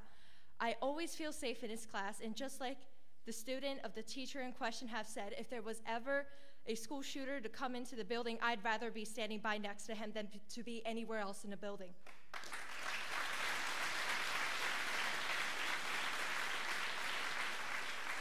On a related note, we should have a discussion about incidents like Parkland, especially because we are students, and we need to know how to have a conversation where our political views are challenged. Otherwise, every single thing we talk about is either superficial or a series of backlashes and insults. We have to talk about these events, not just to feel at ease, but to see action. Yet it is never enough. It is never enough to know what will happen. In 2001, there was a plan for East to improve security, but nothing has happened. It has been 17 years. We need to see the results. We need to see that the Board of Education will show the students leadership. Some teachers are fearful of what will result from bringing up topics such as the Parkland shooting, since it is a sensitive topic for many people, either because it is they have a connection to the incident, which some students did have, and either because they simply just feel uncomfortable. However, if the Board of Education do not guide them from not talking about it, then the problem that results are the marches and protests and assemblies that happened today and yesterday. These are all preventable. And for the teachers to not know what to avoid talking about and what they should address to their students is a problem for the whole school year. In addition, Dr. Malash, recall that last night you stated that there will be more clarification about the incident by Dr. Perry in the school. Nothing was given to the students. I listened to the announcements. I was there at the assembly. I walked out there too.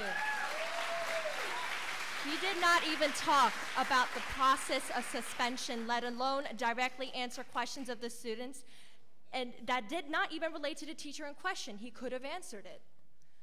So please, I beg you, please do something. Thank you.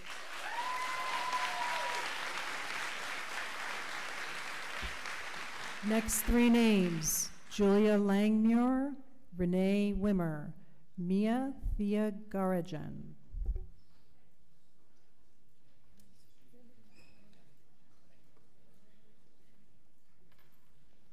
Hello, my name is Julia Langmuir. I live at 116 Thornhill Road, and I'm a junior at Cherry Hill East. Tomorrow will mark 2 weeks since the horrific school shooting at Marjorie Stoneman Douglas High School in Florida. In these 2 weeks, I've seen videos taken by survivors, I've listened to students like Emma Gonzalez give speeches calling for change, and I've heard the concerns of parents and students in our town regarding our own security, but I've seen little action from the administration. Students, teachers, secretaries, nurses, and principals should not be scared to go to school, yet in these past few weeks, these people began to express their fears. Fears that almost anyone can easily buzz in to enter our schools, fears that so many of our entrances are easily accessible, fears that alumni have been allowed to easily visit different areas of our school. Although our principal, Dr. Perry, made an announcement last week reminding students not to open the doors to anyone, I firmly believe, along with many people in this room, that we need more advancements in our school security in order to ensure the safety of our students. So I have a couple of questions for you, even though I know you can't answer them. Why aren't schools obligated to wear their ID in school, and why aren't we putting ID scanners at all of our doors to our schools? In the 58 days of 2018, 18 school shootings, defined as incidences of gunfire on a school campus, have occurred. There is no reason not to immediately implement changes in our district security. A financially and logistically simple, time-friendly start to solving this problem is to provide all students and teachers with lanyards that must be worn at all times on school grounds. Lanyards can be ordered on Amazon Prime easily and quickly. Requiring that all students wear their ID will simplify identifying who should and should not be on school grounds. And moving forward, the district needs to set a plan for the installation of ID scanners at the doors to the schools. I understand the potential for some construction to be needed at the entrances of the schools in order to install an ID scanning system, but the improvement of the security in our school needs to be managed promptly rather than negligently. Although some people will say that increased security in our schools will not protect us if such an incident were to occur, we as a district cannot wait until the government agrees on gun reform. We have the power to protect our students now, and we have the responsibility to make change in our schools. Finally, we can only make these changes if we are able to communicate. Students, parents, and teachers need their concerns to be heard, considered, and acted upon.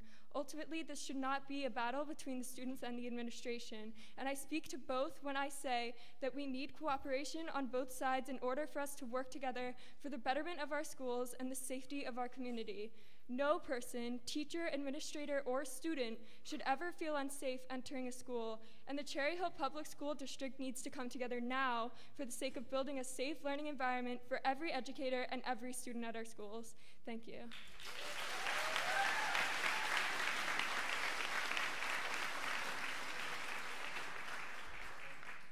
My name is Renee Wimmer. My address is 512 Fawn Drive. I'm a junior at East, and I'd like to address the disrespect that Dr. Perry has showed his students the past 2 days. Today, I joined in the march for the gun control and to let Mr. Locke come back to our school.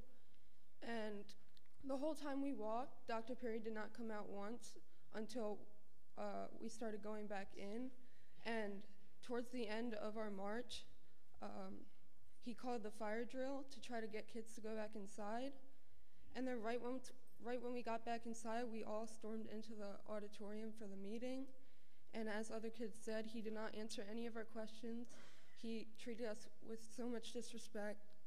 He continually, every time he tried answering a question, he continually said the same exact thing over and over again. And we know that you guys don't care as much as us about our school safety because you're not the ones in our classrooms risking your lives, wondering when it's going to be us.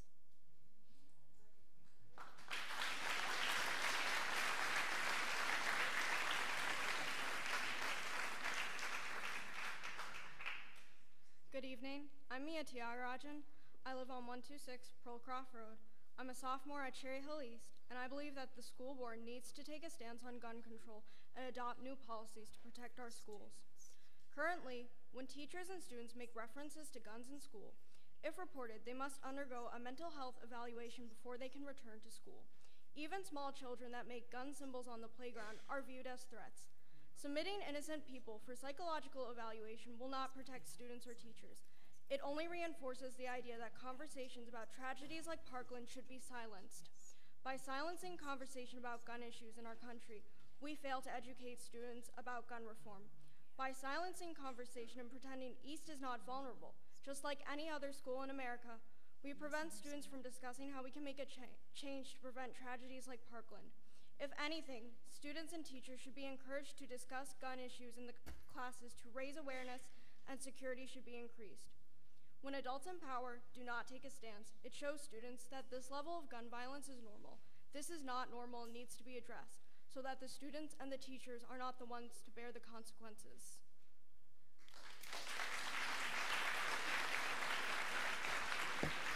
Next three names. Harris, I apologize, this looks like Satterwaite, perhaps. Marissa Barrand and Ryan Munn. Sorry, I skipped Rachel Mearson. Rachel Mearson, you're first if you're here.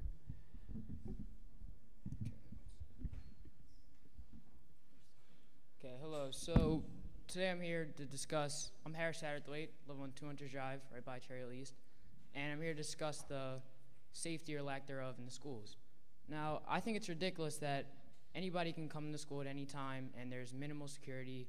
The officers don't have any weapons or anything, and anybody can just come in and do whatever they want.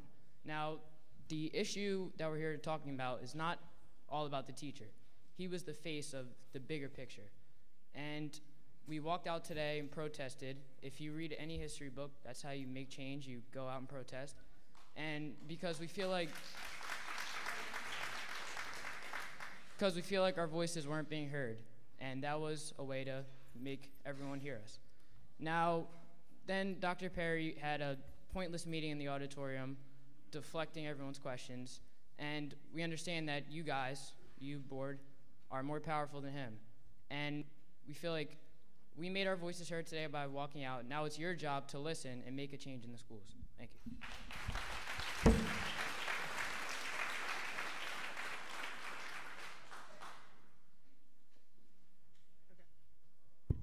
Testing. Okay. Hello. My name is Ryan Munn. I live on 108 Lamppost Lane, and I'm a freshman at Cherry Hill High School East. Today, I witnessed something truly amazing.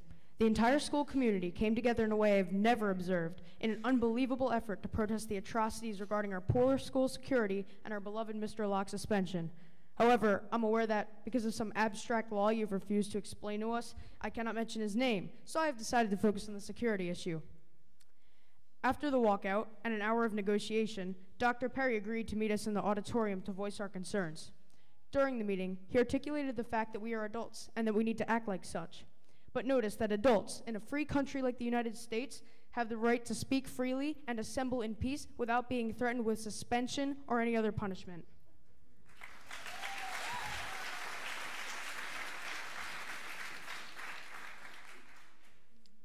Oh, I lost my place. Okay. Despite filling in as a role as an irresponsible leader, Dr. Perry represents a larger problem running through every school district in America. Our school systems have a tendency to focus on performance over people, learning over lives, and grades over greatness. If we do not enact stricter security policies, our English scores in this district will not be in the 90th, 80th, or even 10th percentile. Instead, there will be no statistics to base them off of, because every single one of my fellow students will be at a psychiatrist attempting to recover from PTSD.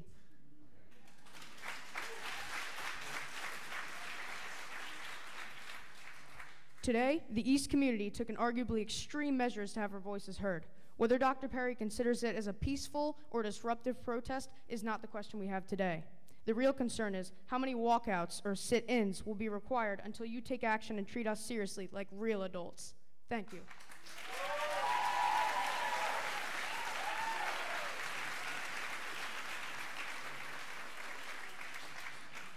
Hi, my name's Rachel Merson, and I'm a junior at East. And censorship of both faculty and the student population at East is a problem which I think is currently influencing much of the current outrage that's occurring. I personally believe that the belief in such censorship is stemmed by the false reputation of a perfect East. Within the faculty, I find it very interesting that students have reported teachers who make racist remarks and use profane language in the classroom who are yet to face any form of punishment, while meanwhile, Mr. Locke, one of the most respected faculty members at East, was suspended after bringing attention to his concern regarding the safety of students, a concern which not even our principal has addressed following the recent Florida shootings. It is quite clear to see that the image of success is prioritized at East more than its actual success. This teacher was clearly supporting his students and suspended for the obvious reason that he was spreading awareness of a sore spot, lack of security, in the East community. Meanwhile, within the student population, Dr. Perry addressed an assembly which promised potential of informing students of alternate ways to respectfully find ways to make a change. However, it became obvious today when Dr. Perry attempted to hold another assembly in replacement of a protest that the true purpose of such assemblies are to silence the students and prevent further protests. Dr. Perry avoided many questions, and I understand that some of this is due to legal reasons. However, when I approached him after the assembly and asked him what I can do to respectfully attempt to make a change, he proceeded to tell me that there's nothing that I can do and that I should focus on my studies. Trying to protect our fake appearance at East of perfect is counterproductive. We all deserve to speak, and we are going to do it now. Thank you.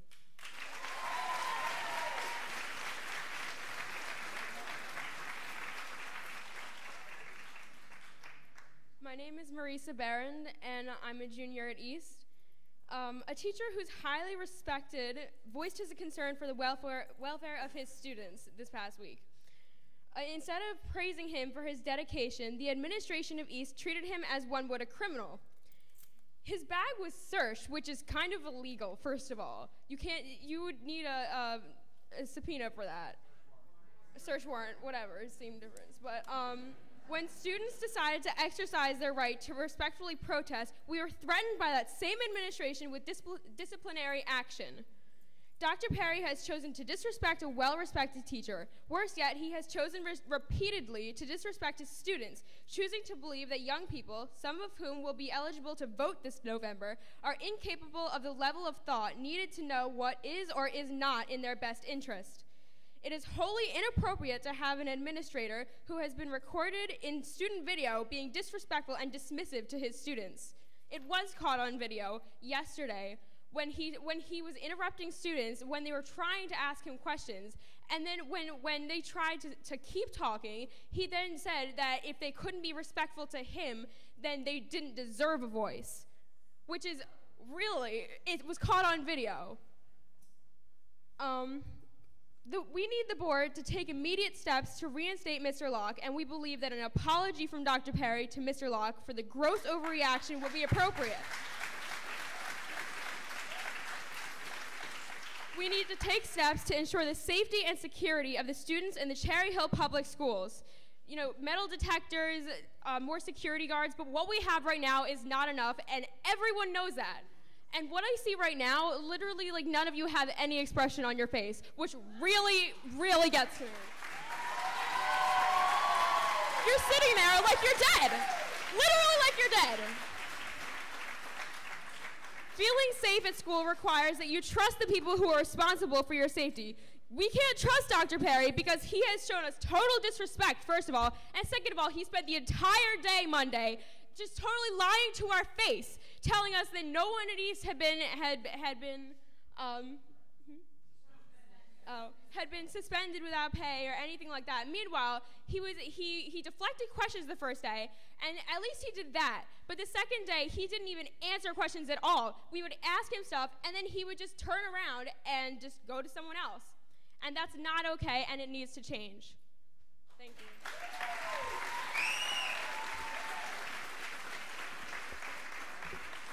Our last two student names are Julia Benedetto and Kyle Krell.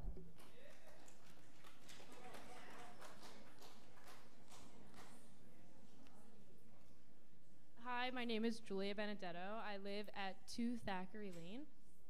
I think it's been made very obvious tonight that students at East don't feel safe and that they felt disrespected by the administration there. And I also think it's important that we talk about this change and how we want it, how we want metal detectors and more security guards, things like that, better security in our schools. But in order to do that, we need money. And the point is we don't have the money. We're only 48% funded by the state, which means that all of your tax dollars are going to other districts. This money is not going to us. Townships like Voorhees, they're 100% funded by the state. And they get $2 million extra for I don't know what, but it's not going to us. So in order for us to make these changes that we're asking for, I thank you guys for listening to us. We want these changes, but in order for us to be proactive about them, we need to talk about fair funding and how we don't have the money.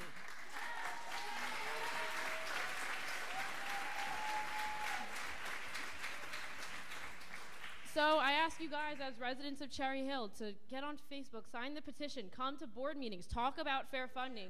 Because if we want these changes, we have to make some noise about it. Get the money. Thank you.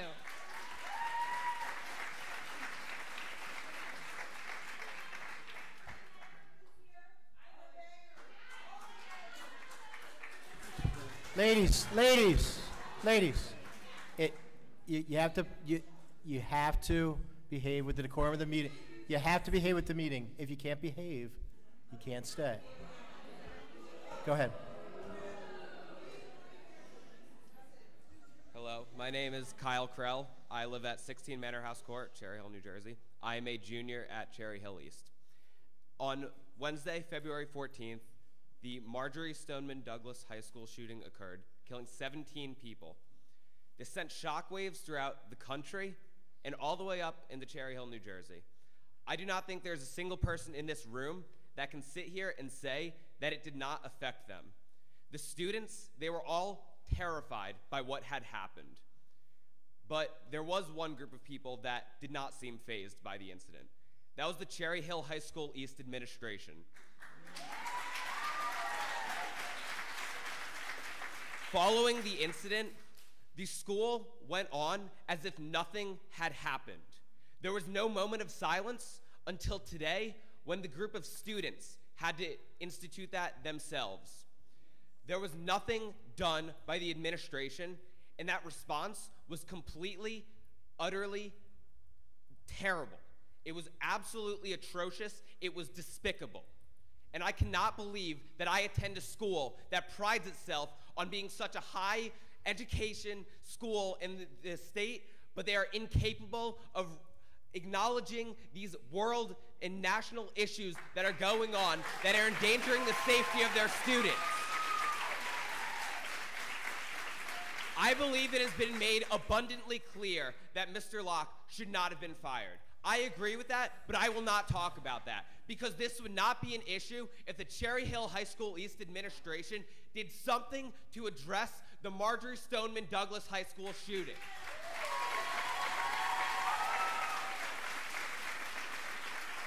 If there had been a response by the administration, us students, we would feel safe, and we wouldn't need some teacher to come in and try to return that safety to us, because the administration would have already done that. But they did not. They failed in doing that. And that's not the first time. It happened this year with 9/11, it happened this year with Pearl Harbor, and it took 2 months for the principal to acknowledge the death of a former alumni of Cherry Hill East in one of the naval boats that sank in August.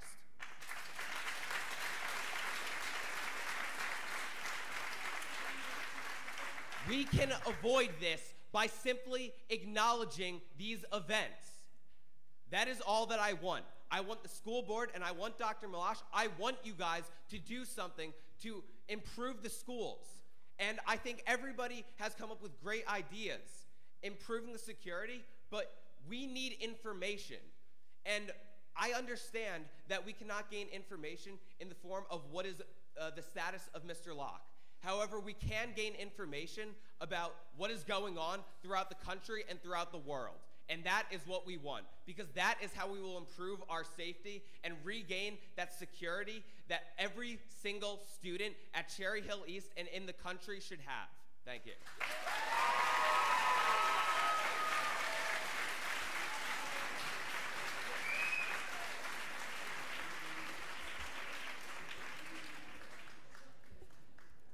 Our first three names for our adult speakers are Ruth Scott, Sherry Timpanelli, Sandra Martinez.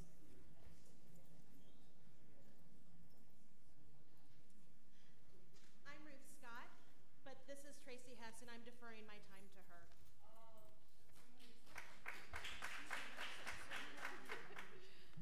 Good evening.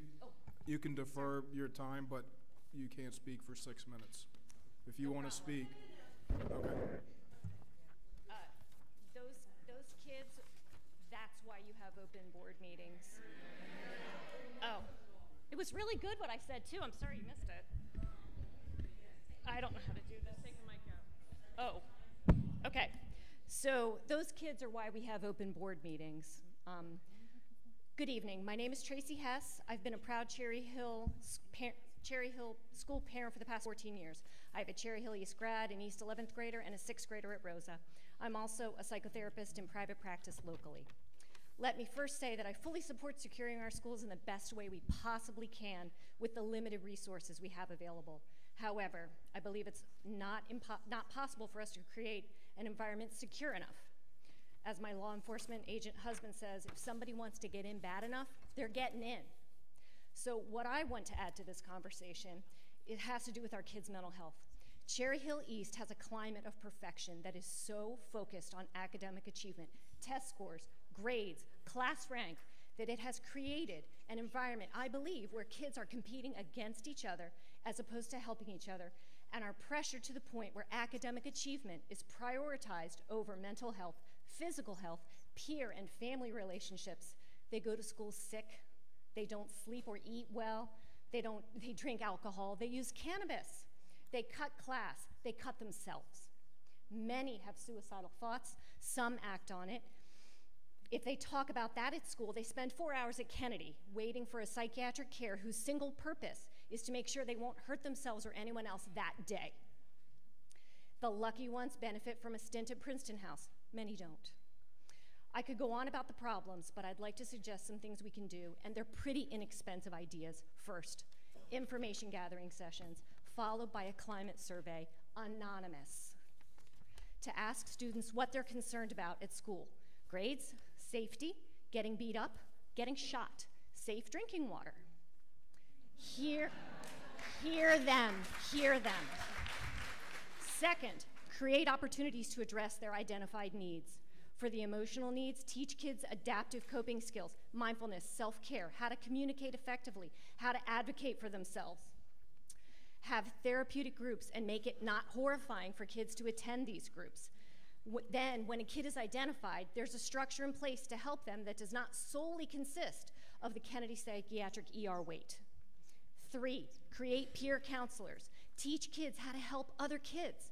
Teach them how to have conversations about difficult topics, and they will teach their peers. Our kids are an underutilized resource. They're compassionate. They're passionate. They want to do something to help.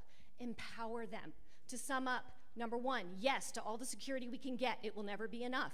We have been shown that with past tragedies. 2, prioritize our kids' mental and physical wellness, not just their academic achievement. 3, let's listen to our kids, please. Thank you.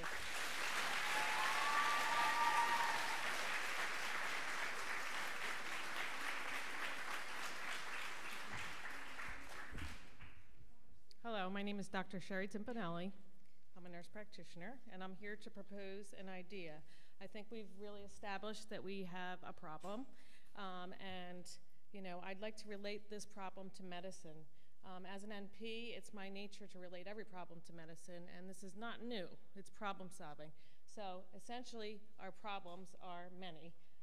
As a member of a healthcare team, if you have a stroke and you come to my hospital, you have a certain set of symptoms, we could follow a protocol to avoid a tragedy. And I'm proposing that we have a protocol that has very definitive steps. The first problem that I've identified, that everybody has identified, is that our students are not educated, our administrators are not educated, and our parents aren't educated about the red flags. Red flags are not a new thing. This is something that the Sandy Hook Promise has already uncovered. A bunch of parents after Sandy Hook have put together educational programs that are free to schools. They will come out here and they will educate. Okay, I know that they're probably very busy right now, but we are willing to do train the trainer and have the parents get involved, and I will be the first to volunteer. The second thing is reporting. Our students are afraid to report. They're afraid of retaliation, and especially if that person has a gun. We need an anonymous system for reporting. My two children, one at middle school and one at high school, have both been victims of retaliation from reporting things that really needed to be reported. A drop box is something very simple. Somebody brought up last night that we have a texting app that they can utilize. The third thing is a step-by-step process. We learn from history. And at Parkland, so many people reported that this guy was going to do something. As a matter of fact, 80% of the time, individuals will say that they are going to do it. And if it doesn't get in the right hands and it's not followed through, then tragedies happen. And that is exactly what happened in Parkland. And we all know that that could have been avoided. If we have a protocol in place that is step-by-step, where we can avoid those tragedies and we can hold our people accountable, we need to have a violence administrator who is accountable in each district that takes that information and does something with it and makes sure that it gets into the hands it needs to get into. We need to hold them accountable if it doesn't do that, if they don't do that. And the final thing is what everybody has already said, and that is to improve safety in our schools. There are many things we can do that have already been discussed, so I'm not going to rehash them, but this has to be a 4-step program. Thank you.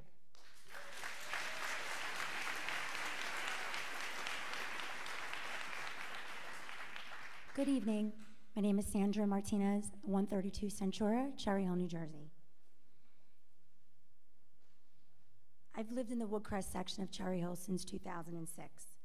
My daughter spoke this evening. She's now a high school senior at East, and she's going to attend Thomas Jefferson University in the fall. And what I have to say after listening to all of these students seems small. Parents and teachers, you should be very, very proud. I'm here tonight because I am concerned that it took the suspension of a beloved teacher and his concerns for the safety of our children to bring this to the forefront. Why did it come to this? And moving forward, how can we do better with communicating with our children and our community? Our children deserve to be able to speak about world events and have administration and their teachers address them with support and to discuss these things. They should be able to feel safe where they go day in and day out. We need working cameras. We need secured entries. We need stricter regulations when entering our schools, and we need to consider armed security at every school, hired, retired, trained vets or police officers. They would love to protect our children. I'm pretty sure that most of our kids wouldn't even know what they should do during an active shooting. I took a poll on social media last night of all the surrounding schools, and if they did certain drills and lockdowns. Do we? And I know that I do not stand alone when I say I am saddened that it took the suspension of Mr. Locke and protests from our children. We need action, and action now before the unthinkable. Thank you for your time.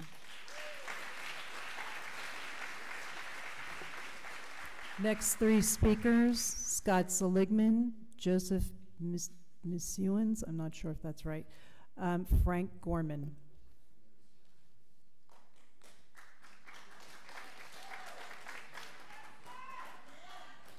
My name is Scott Seligman, 15 Saddlehorn Drive. My name is Scott Seligman, 15 Saddlehorn Drive. The greatest title I've ever held in my entire life is that of a parent. My child looked me in the face and said, "Dad, I don't feel safe in school." And when you use terms like knee-jerk reaction to describe how we feel as parents, what rock do you live under? Do you not have a TV? Do you not see the news? Our administration, under his command, has no touch with the student body.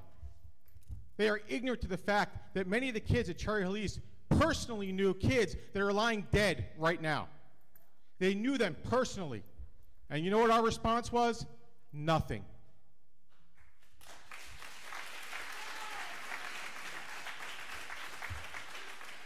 Smugly, last night Dr. Malosh asked me, what does security look like? That's not my job. My job's a parent. You're being hired to protect our students. You're being hired to make sure that you grab any child out of the school and you say, do you feel safe? That child should say, yes, sir, I do. And when you talk to people like when you have teachers that get asked about safety and security in schools, and the only answer they have is, yeah, no, we have all these holes. People can come in.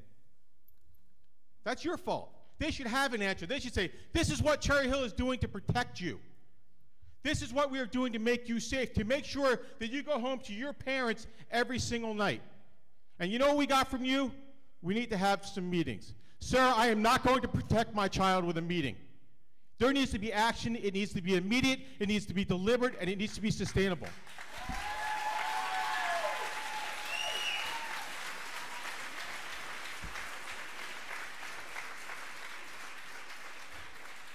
Good evening. Good evening. My name is Joseph Masunas. My daughter is a junior at Cherry Hill East, and I know I'm supposed to direct this to you, to the board, but I'd like to direct this a little bit to the mayor as well.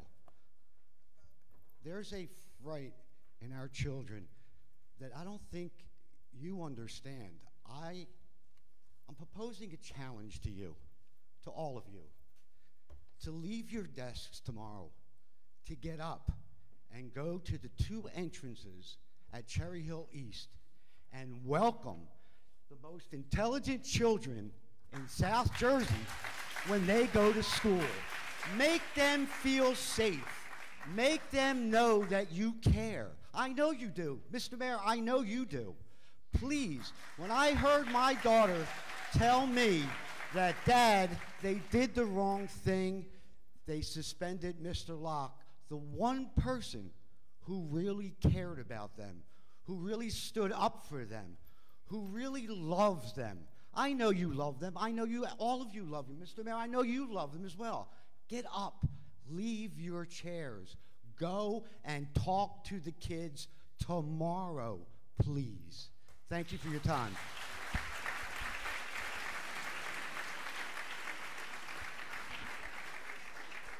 Members of the board, Mr. Mayor, ladies and gentlemen, and students. My name is Frank Gorman, 618 Croydon Drive, Cherry Hill. My son's a graduate of Cherry Hill, so I'm going back a few years. I could walk in that school at any time, ring the doorbell, say, hey, I'm here to give my son his lunch. I'm in. No questions, nobody asked me for ID, so I don't think it's changed from what I'm hearing from these kids today. And somebody mentioned knee-jerk reaction. The only knee-jerk reaction I've seen is your Mr. Perry, when he caused this teacher to be suspended because he was covering his butt for doing nothing. These kids walked out to say something, and what they're saying is, we need help, and they want it, and I think they should deserve it. At least I know they deserve it. So let's get together. As somebody said, volunteers. The mayor's here. He's in charge of the police department. Let's work together instead of against each other. Because if we don't do that, we're the losers, and our kids are the losers. And as somebody said, next year they're going to be voting. So what's the face of this board going to look like if the kids organize and say, they did nothing for us? Thank you.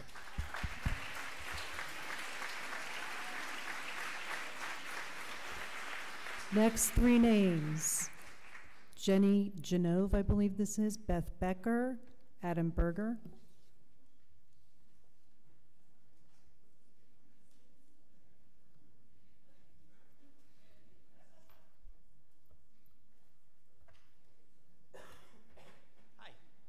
My name's Jerry Janove. I live at 120 Saddlebrook Court in Cherry Hill. I appreciate your time, number one. I graduated Cherry Hill West in 1981. I never once felt scared, never once had these concerns. I have one son, and he's supposed to attend East next year. After hearing all what's going on tonight, after seeing what's happening, I'm having serious doubts. My wife served on the PTA for over 7 years. I'm very involved in the school, and I cannot believe I'm having these doubts. This is very, very sad. I'm also a business owner, and when things change in my industry or endanger my business, I address it immediately. Not weeks, not months, not years, immediately.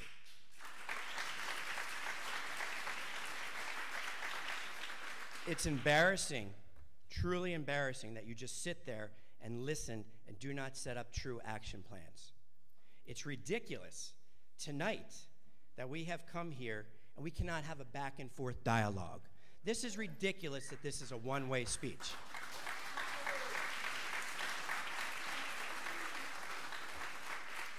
Dr. Malash, the letter you sent out, I hate to say this and I hate to put you on the spot, was ridiculous. It was full of fluff and had no true action plans.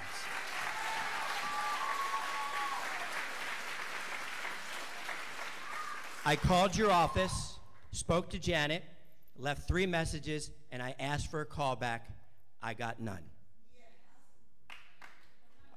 I implore you, the committee, the board, to set up a meeting with board, parents, the mayor, and the police tomorrow, not a week from now, tomorrow, to see what we can do. I am disgusted as I sit here with my comrades and see all of these blank faces. I know someone said it, but it just hurts. It hurts me so badly. You can't just look at me. You must have something to say. So I will defer the rest of my time to you. Exactly.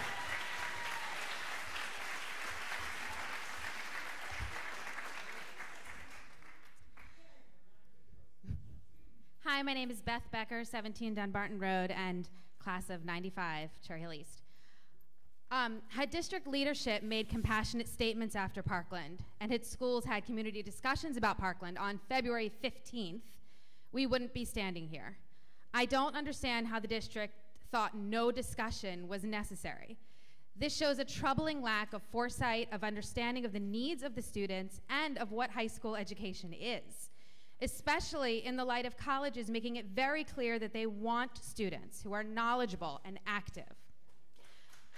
I understand it must be very frustrating for you to sit here and hear everyone calling for the board to work on school security when you have been working on it.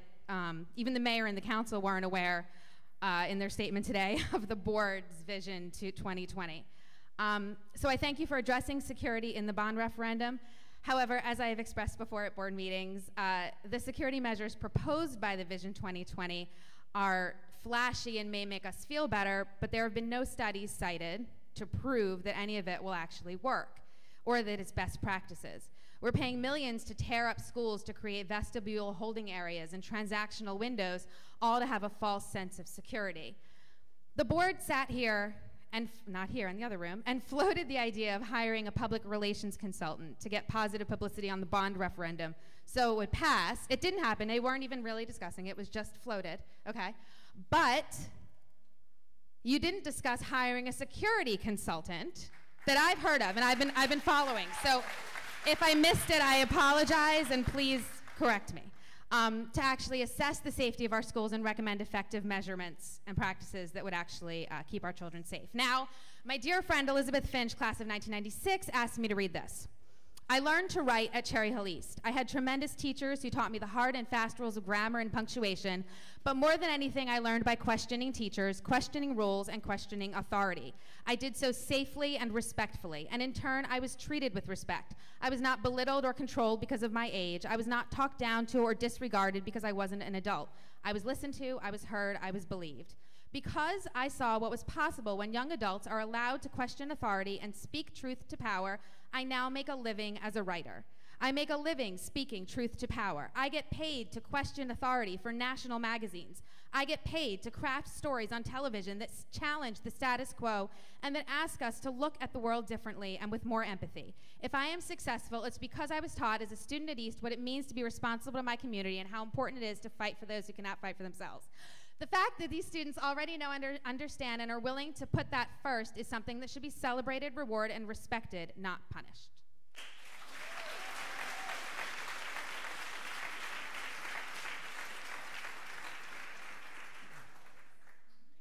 My name's Adam Berger, 1755 Dewberry Lane. I'm a married father of 2 boys, one who's in 12th grade at East, one who's in 7th grade at Beck. Thank you for taking the time to hear and listen to our concerns. Unfortunately, in nearly 2 full decades since the deadly Columbine massacre in 1999, not much has changed for the better in our country's schools, because less than 2 weeks ago, yet another in a long line of deadly massacres took place, this time in Parkland, Florida. First, let me say that I strongly disagree with a teacher being suspended for talking to his students about what happened in Parkland and voicing his concerns that the same thing could happen here in Cherry Hill. It could happen here. In fact, I believe it should have been mandated that all teachers talk about it at the high school level, in the middle schools, and even as age appropriate in our elementary schools.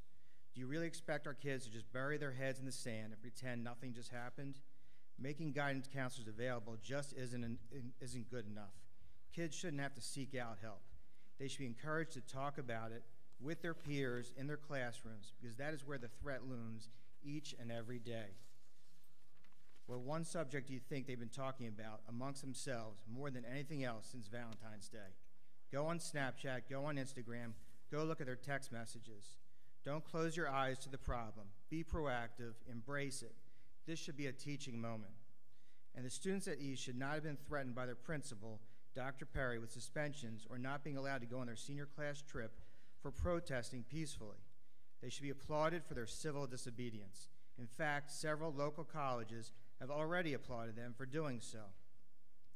Stricter gun laws, mental health care checks, better communication amongst law enforcement authorities at all levels, local, state, and federal, are several critically important ways where our country can do a better job of protecting its citizens, and especially its children. Now, the people here tonight can't improve the safety of those across the country, but the people here tonight can change Cherry Hill. You can improve the safety of those across this township, and especially our school children. I understand several good suggestions were made at last night's meeting at Cherry Hill West, and without question, I personally do believe that each of our schools should have at least one, if not more, armed police officers present during school hours.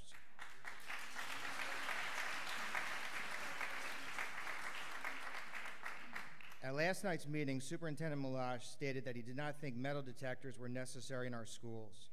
Well, I beg to differ. Just yesterday at Samuel Fells High School in Northeast Philadelphia, a student tried to enter the school carrying a loaded semi-automatic pistol in his backpack. The gun was discovered when the student tried to pass his backpack through the school's metal detector. And this 15-year-old student apparently had no history of disciplinary problems. So to say that our schools here in Cherry Hill do not need metal detectors, in my opinion, is incredibly naive and short-sighted. In fact, it is dead wrong.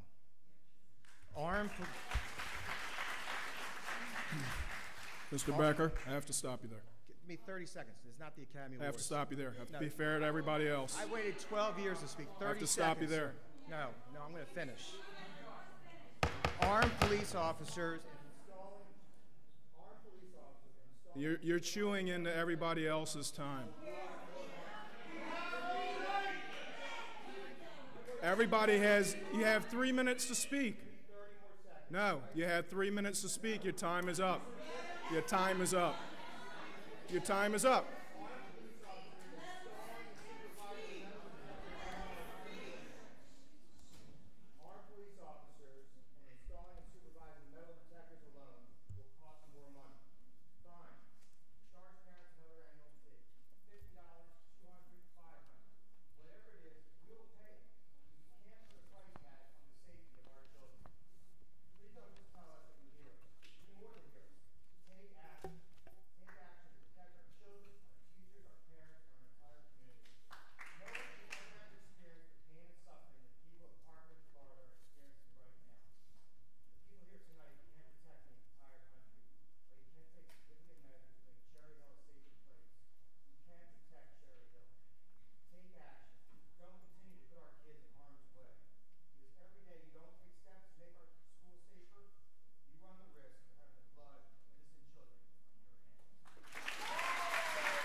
Next three names: Tracy Forlenza, Bill McCargo, Pat McCargo. Look, folks, this is a board meeting. Excuse me. This is our meeting. This is the way the meetings are held every other week all year long. Excuse me, I'm speaking. This is the way all board meetings are run throughout the entire state of New Jersey. This is your opportunity to comment. You have 3 minutes to speak. You're going to run out of time because we're not going to stay here all night, and you're not going to grandstand to go over your 3 minutes. Excuse me. You know the ground rules. I shared them in the beginning of the meeting. This is the way our meetings are run every single Tuesday.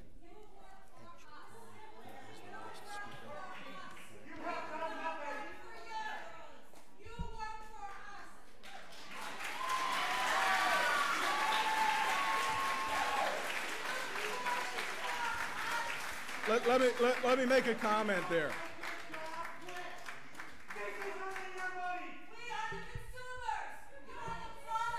Folks,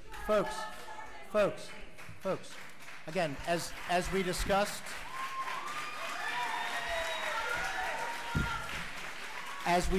last night, we are not going to, thank you, I recognize. We are not going to scream back and forth. Ms. Forlenza, please, thank you for waiting, go ahead.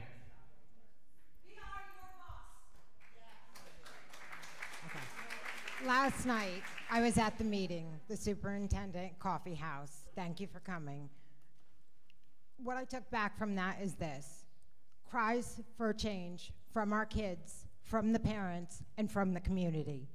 Change to our security, change to how our students' outcries are handled in the school, change how we deal with the world issues instead of silencing our students. I tell my kids all the time, be the change you wish to see in this world. And tonight, I saw that with these kids. I saw it today at East, and I saw it tonight. The funding is a huge issue, but you can't tell me, I know how budgets work, I do it for a living. You can't tell me there's not money in there. Things get deferred all the time. This is important. These are our children's lives. So like I said last night, I'll keep the rats, I'll keep the roaches. I don't need a new air system. Give me security. And I heard last night again, you kept saying, like some other people mentioned, what does security look like to you? And I thought about that all night. I was up all night. I thought about it walking the dog this morning.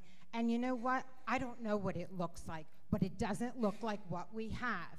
So I think an armed officer, yes, I read the announcement, which I'm thinking a lot of people didn't see yet. NBC News released that Officer Chief Monahan commented that he recommended to the board utilizing armed officers as part of the new security plan.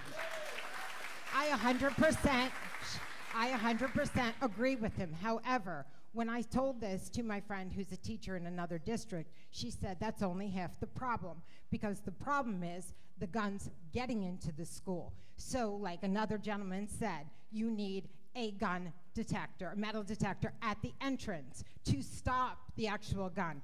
If they get into the school, then it's our armed guys chasing them around. We need to stop it before they're in the school. That's all. Thank you.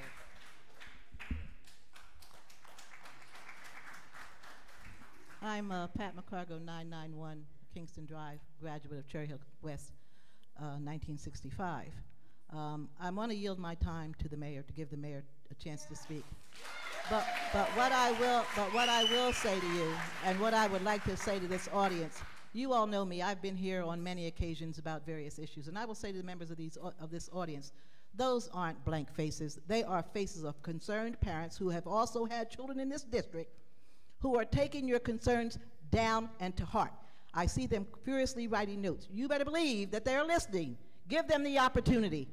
To Mr. Dickinson, Mr. Goodwin, and the rest of the board members that I know, you know how I do. You will be hearing from me in a letter. But in the meantime, I would like to acquiesce to Mayor Tom.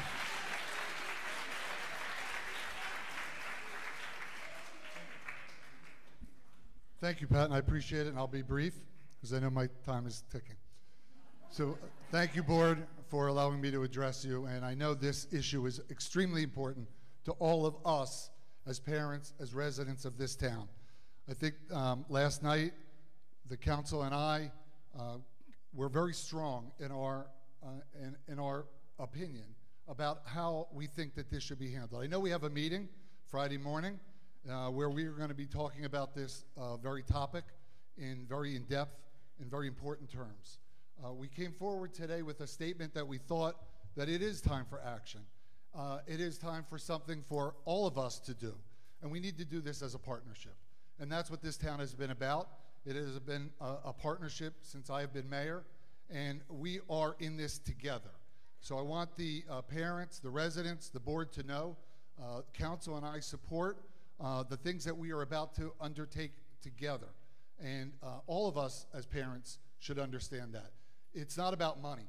The township will come up with the money if that's what we need to do.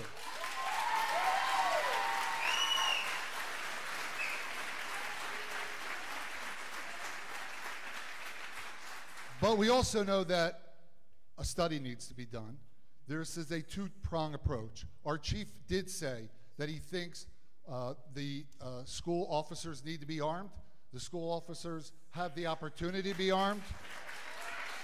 But that is not the only answer. There is much more to the answer than arming our officers. As we've heard tonight from so many eloquent students, really impressive, that this study really needs to be in depth, and we need to look at all of our 19 schools. We will be supportive of taking action in all 19 schools, not just the high schools or the middle schools. But it needs to be comprehensive, it needs to be quick, it needs to be done now. We need to do it together as a partnership. We need to do base it on the recommendations of the professionals that really know what they're doing. And that's what council and I truly support, and we know that the board will support those actions as well, because that's what we as parents and as residents need, but we need action today. And that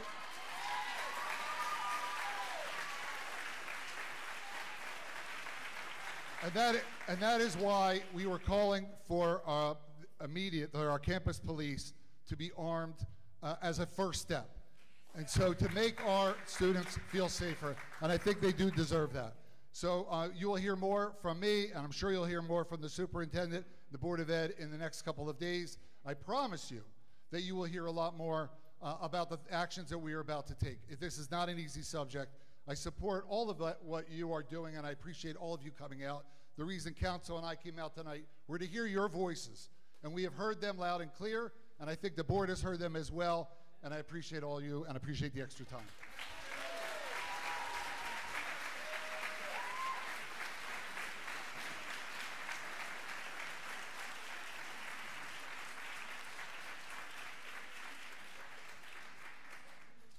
Good evening, everyone. My name's Bill McCargo. I live at 991 Kingston Drive. I'm here, I'm going to speak from my heart tonight. Number one, I served time in Vietnam. I know what assault weapons sound like. I know what assault weapons can do. Not only that, I did 25 years with the Cherry Hill Police Department, and I understand a lot of things. I also served many years with the Attorney General's office, and I also was a commissioner running all the prisons in the state of New Jersey. What I'm saying here today, looking at the community, looking at the police, looking at the school district, there are always three elements that makes crime successful, and those three elements must be in place. The perpetrator must have the ability to commit a crime. That's simple.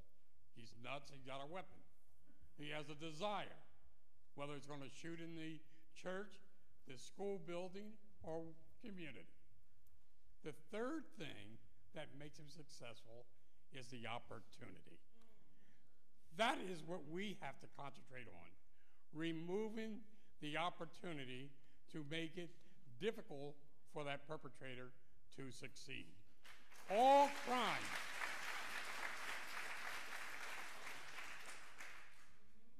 surrounds that ability opportunity.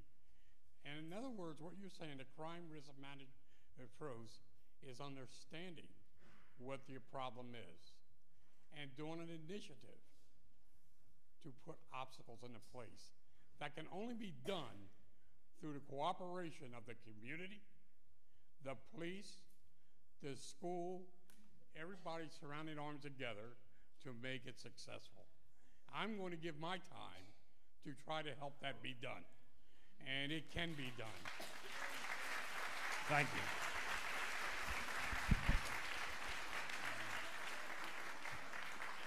Next three names are David Rossi, Cindy Gianniscoli, and Joanne Barnes.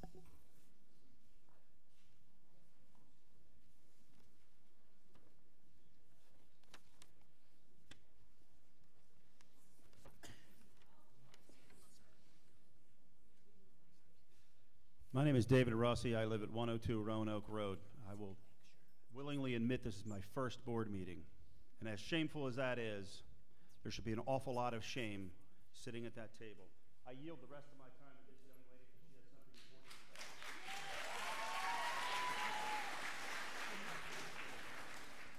The theme that I have heard tonight is Could you state your name and address, My please? name is Sherry Sala, and I live at 18 Weston Court, Cherry Hill. The theme that I heard tonight is one about respect. You have not shown us any respect. And where I come from, I don't respect you if you don't respect me. Number one, to crowd people in like sardines in a small room where you know the entire community is hurting and angry, and you have middle schools and high schools, auditoriums that could comfortably fit people, gives us the message that we are not respected. We are guests at your meeting. So that's the first way that you've been disrespected. If you do not respect me, I will not respect you. The second way that you've been disrespectful, the shooter at Parkland pulled the fire alarm and then shot the kids that came out of the school. Dr. Perry, thank you for nodding. First human sign I see tonight. Dr. Perry, who is under you hired him, you can fire him, pulled the fire alarm. Pulled the fire alarm. I heard you repeat yourself a lot last night, so I'm going to try to use your method, because I'm not a politician, but I can study politicians. Pulled the fire alarm. Thank you for blinking. I could say it again. Okay? That's trauma. I'm a licensed psychologist. You do not do that to a group of students. But the angriest I felt today, and you saw me angry last night, so you understand what this means, is when I called the app, and thank you, Sherry, for doing all the research on this. I called an app called Stop It, so I could give you some information about how to purchase this for our district. This is an anonymous reporting tool that students can use that can help administrators find out when there's danger or students have made statements that are scary. It's being used in Sterling. It's being used at Gateway High School. I want to know how much it was cost. Cost $6,000. I thought that was reasonable. And then they said to me, what district are you? I said, I don't want to say. I'm not in position to order this, but we have 11,000 students and we're in Cherry Hill. We're in New Jersey. They said, oh, Cherry Hill. And I said, yes. And they said, well, it's free for you. But here's the kicker. Are you ready? Is there a person in this room by the name of LaKoya Wethington? LaKoya, are you here? Okay, LaKoya Wethington is the director of bullying and, does anyone know her title? HIB? Okay, she signed for this product. We own it. Does anybody want to guess when Cherry Hill obtained this product? October of this year. And I spoke with the sales rep. He's expecting your call. His name is Jonathan Hallmuck. And he said, we have been contacting Cherry Hill to set up your free training. Free! Okay? Free. So it's not a budget issue. And it's not a 2020 issue. We own a tool. How many hours of research have you been doing? I have to stop you there. I've been waiting. I have to stop you. The 3 minutes are up. Thank you.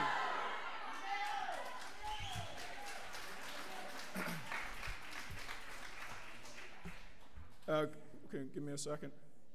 Can I remind everybody else of something Dr. Malash said at the beginning of the meeting? There are still a lot of children in the room.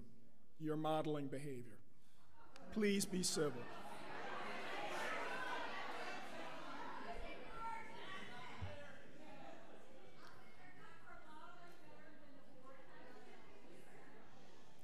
My name is Cindy Janiscoli. I am a nurse and a first responder. I came in here this evening with the full intention of blasting you all, but I decided to change my mind and talk about something else.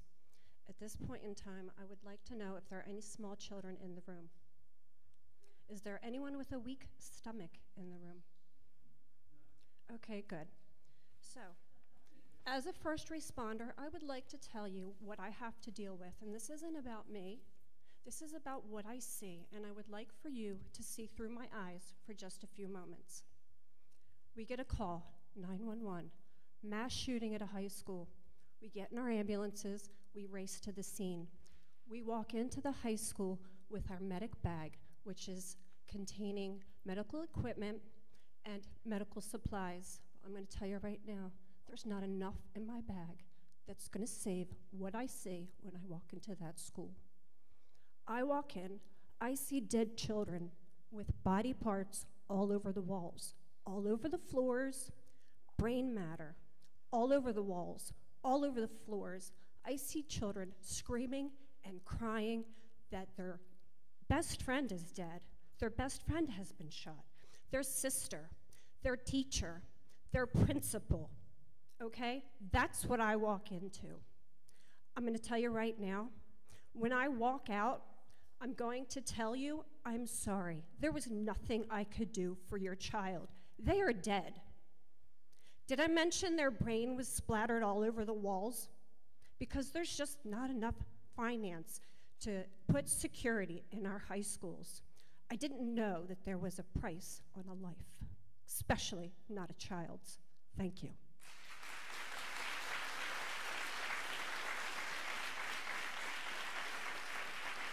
Next 3 names, Rick Short, Nick Gaudio, Colleen Roth.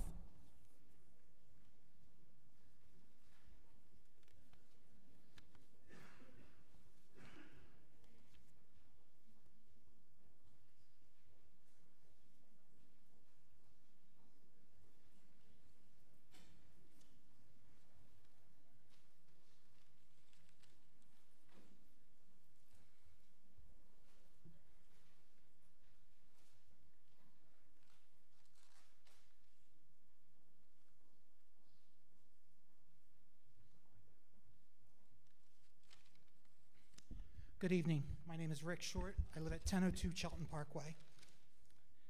Last time I was at this meeting, I gracefully gave you hints to increase security. I gave everyone on this board off the record, and you can see it on tape. And guess what? I went back the other night. It's still accessible. It's still accessible. You ignored us. You ignored me, and you ignored the 11,500 people. So you have failed. Again, you will fail again tomorrow because you have no good intake. I could call myself Slim Shady and walk into a school. That is incorrect. I've been to Parkland. I've spent hours and hours on internet studying everything inside and out. I've listened to gunshots. I've counted gunshots. It is ridiculous. Totally ridiculous. So, what did I learn from Parkland? We're very, very similar, folks. I'm glad the TV cameras aren't here to hear this, but we are very, very similar. When you have one camera in front of a school that should have 30 or 25, it's unbelievable. I've come to the board meetings. I've done everything. I've spent 1 year, 4 months, and 7 days and ignored. I've given you ideas where 90% of the public says, put door pins in. 90% of the public say do it, and you don't do it. And then, drop pins.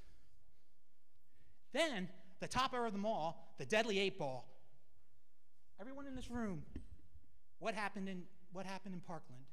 They had no defense. Our protocols are ridiculously stupid. What are we going to do? Oh, okay, everyone go in the corner and stand all together. We need to carry our books. I don't care what the state says. Every kid should grab their book in their backpack and go together. They can put it on the ground, that's fine. But at least they have something to hold up to protect themselves, because it was a massacre. I don't know. I don't have much more to say, because if I keep talking, I'm probably going to cry. So, do your job.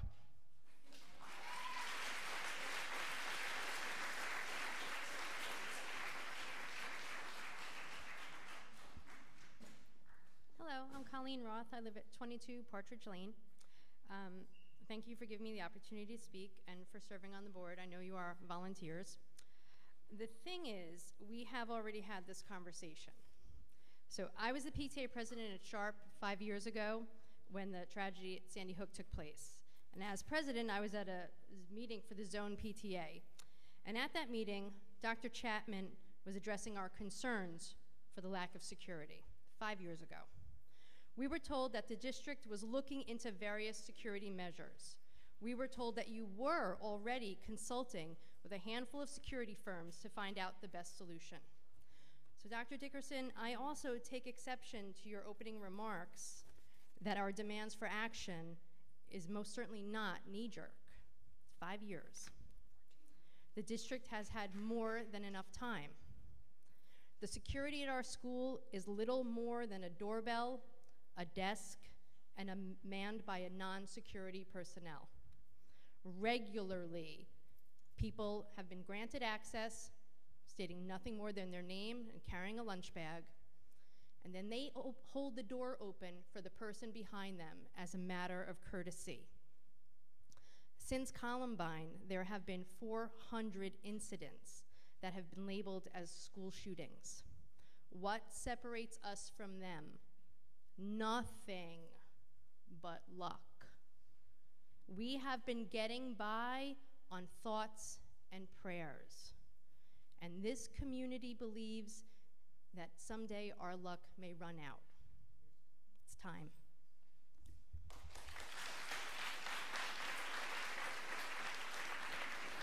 Next three names, Tom Kohut, Anita, I'm very sorry, I can't read this last name. It looks like something that starts with an M, and Carolyn Jester.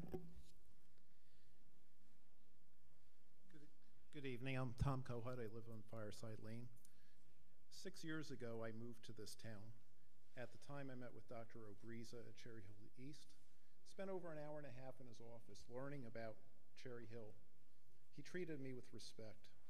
The next year, he was gone. Dr. Chapman came in. He called my son a scholar every day. He called all the students scholars every day.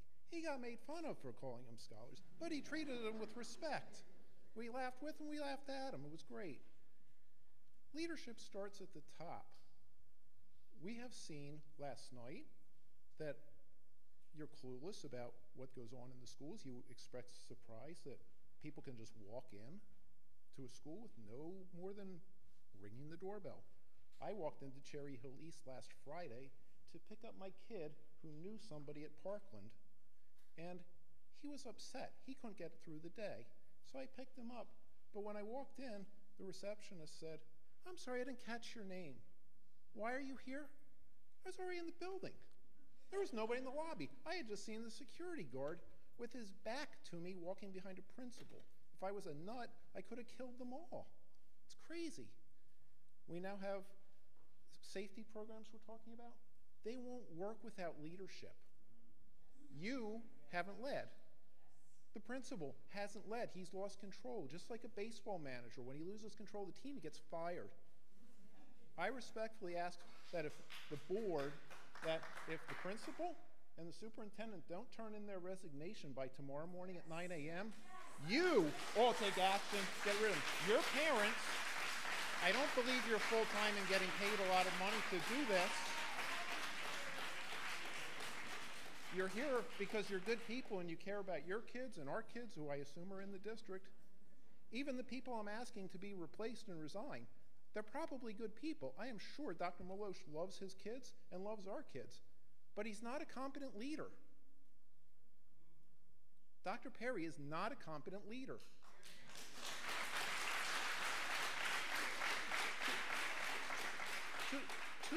Two years ago at Beck, my son was there at the time. Dr. Perry and I had a meeting. He had suspended my son because 20 kids surrounded him and bullied him at his locker, and my kid hit one. And the kid had to go to the hospital. Oh, poor little Jimmy. Nobody gave a damn about my kid. They worried about the kid. I talked to Dr. Perry, and he said, I'm sorry, you can't hit back. You're suspended. I said I'd have my kid hit him again. I'd hit him a little bit higher. It's a shame. Dr. Perry has to go. He's lost control of the school. We can't have dialogue. I have nothing personal against him, but he's not a leader. Thank you.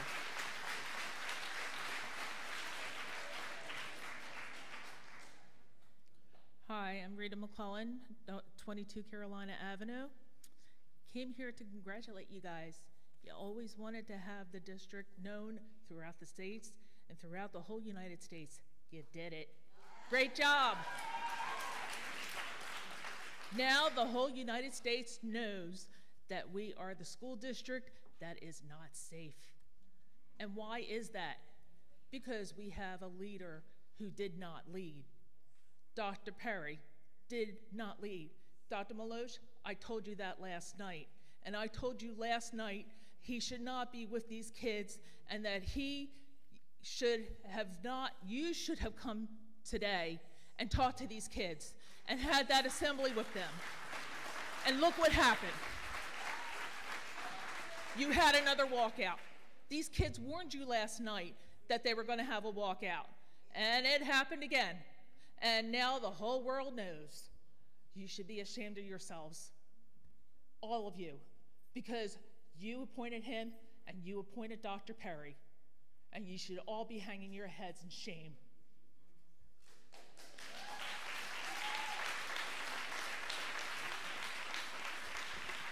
Next three names are Eric Ascaloa, Renee Wimmer, Daniel Kenny.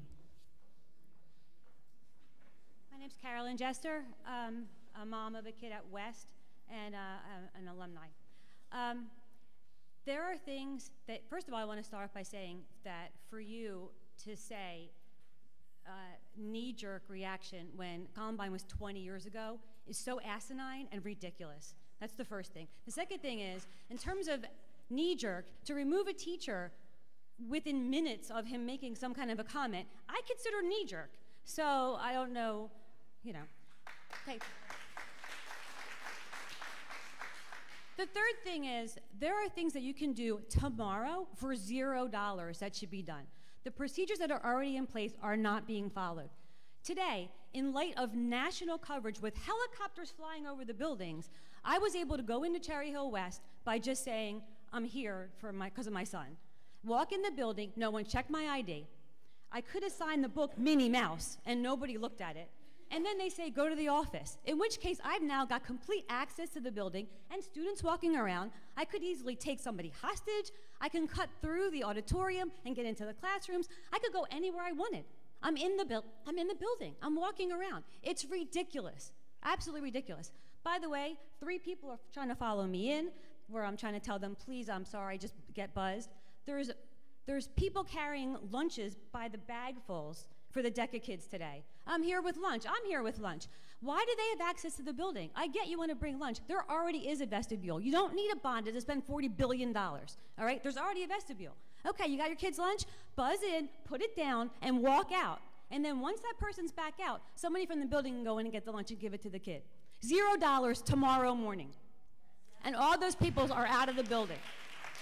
There's things that can be done right away. There's locks. I don't know if you've seen all the coverage, but all these people are inventing all these different locks that cost about $100 to put on the doors. If you want me to personally fundraise for them, I'd be happy to. while we're waiting for our metal detectors, which, by the way, there should be at least 2 in each one of the high school buildings, ordered tomorrow morning, because our mayor just said he'll help us with the funds.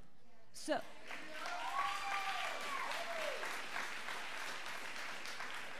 Every single morning when our kids get to school, all the doors are wide open. You know, when they get off the bus, they don't even have to go directly into the building. They can just meander about before they walk in. There's no security whatsoever. And yeah, the kids do open the doors for each other. That's a problem as well. I want you to know that we heard from some amazing, amazing kids tonight. And I would hate to be any one of you with their lives on my conscience if anything, God forbid, happened to any single one of them. They are some brilliant kids. And I'm impressed, and I'm hopeful for our future. And I'm insulted by the knee-jerk thing, and I really wish you guys would do something tomorrow morning.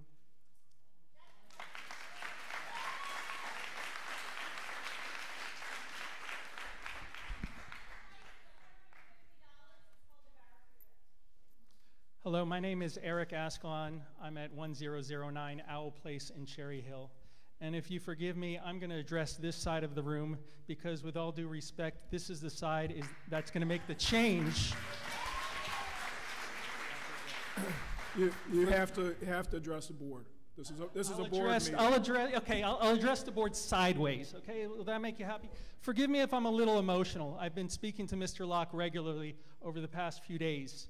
Mr. Locke, my son Zayden is over there. Mr. Locke is the most important person in my son's academic development over the course of the past 10 years at Cherry Hill East. He is a remarkable human being with a rich life history. He is an immense asset to this school district and to our community. It's deplorable what happened to him. He is very upset, and I just want to say this for the record. He has been advised by his attorneys not to speak to anybody, to parents, to students, so I am not speaking on his behalf, and I am not communicating any messages on his behalf. But I will tell you this. When I spoke to him earlier today, his biggest concern was that he had heard, and he's trying to stay off television and off, he doesn't want to, social media. His biggest concern is he told me that he heard that Dr. Perry might suspend these children and, these young adults, and eliminate their class trip and their ability to go to prom. And that was his biggest concern. And this was earlier today, and I told him, I promise you, Timothy, I promise you that is not going to happen. And as we learned today, Dr. Perry issued a letter rescinding his threats. And you know what? Where did that come from? It came from your children, it came from the students here and your children. That's where it came from. It didn't come from them. It came from the pressure that your kids put on and that you parents put on that resulted in the media recognizing there was a situation here that was worth addressing, and that is the pressure that finally got them to rescind that stupid civil disobedience. Come on, folks. That's what this country was built on. So when I promised him earlier that it wouldn't happen, and it didn't, and not only did that happen from you, but for you students, you know why it happened. It happened because he is the kind of teacher that inspired you to speak up. He inspired your voice. This side of the room wants to silence your voice. This side of the room inspires your voice. They are counting on, in the coming months, this going away, you forgetting about it. Your time is up. The fatigue setting in, but let me tell you, there's 2 or 3 vacancies on the school board coming up in November. I hope there's people. Your time is up.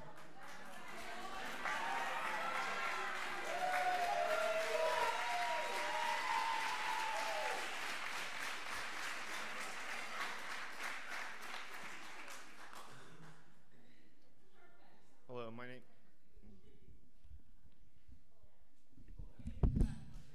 There we go.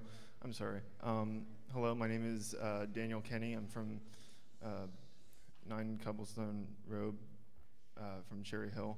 I've graduated from Cherry Hill East back in 2014, and I have to express a few concerns about like the way this was handled. How I feel that the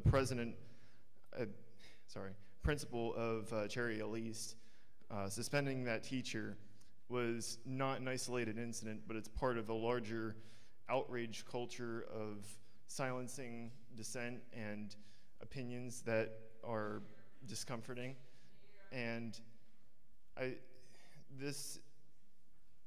needs to stop because it sets a kind of bad example to the kids who are supposed to be taking the adults at these schools as role models, that we can like silence dissent.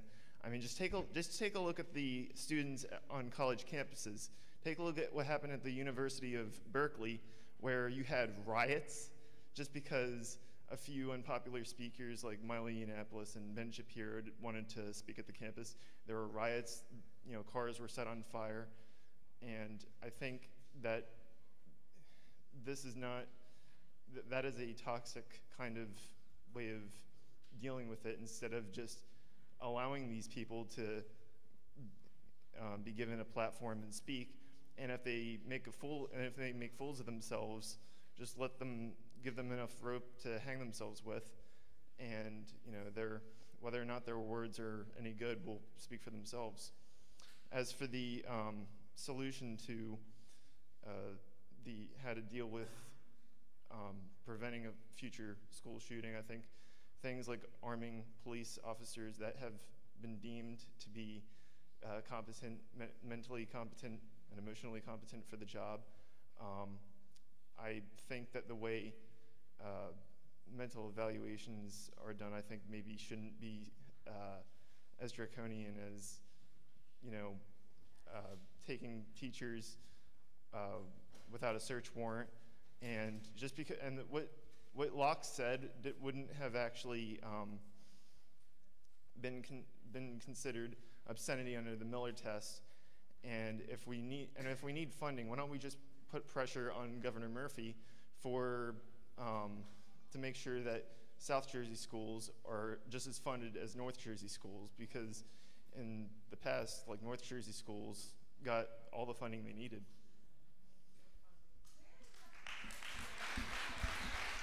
Thank you.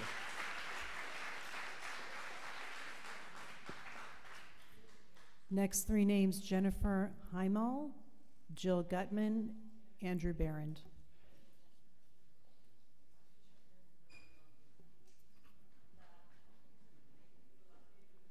Also, Mary O'Riordan.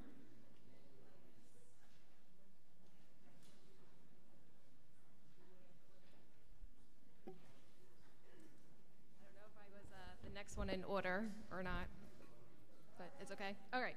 So my name is Jill Gutman. I'm at 402 Echo in Cherry Hill.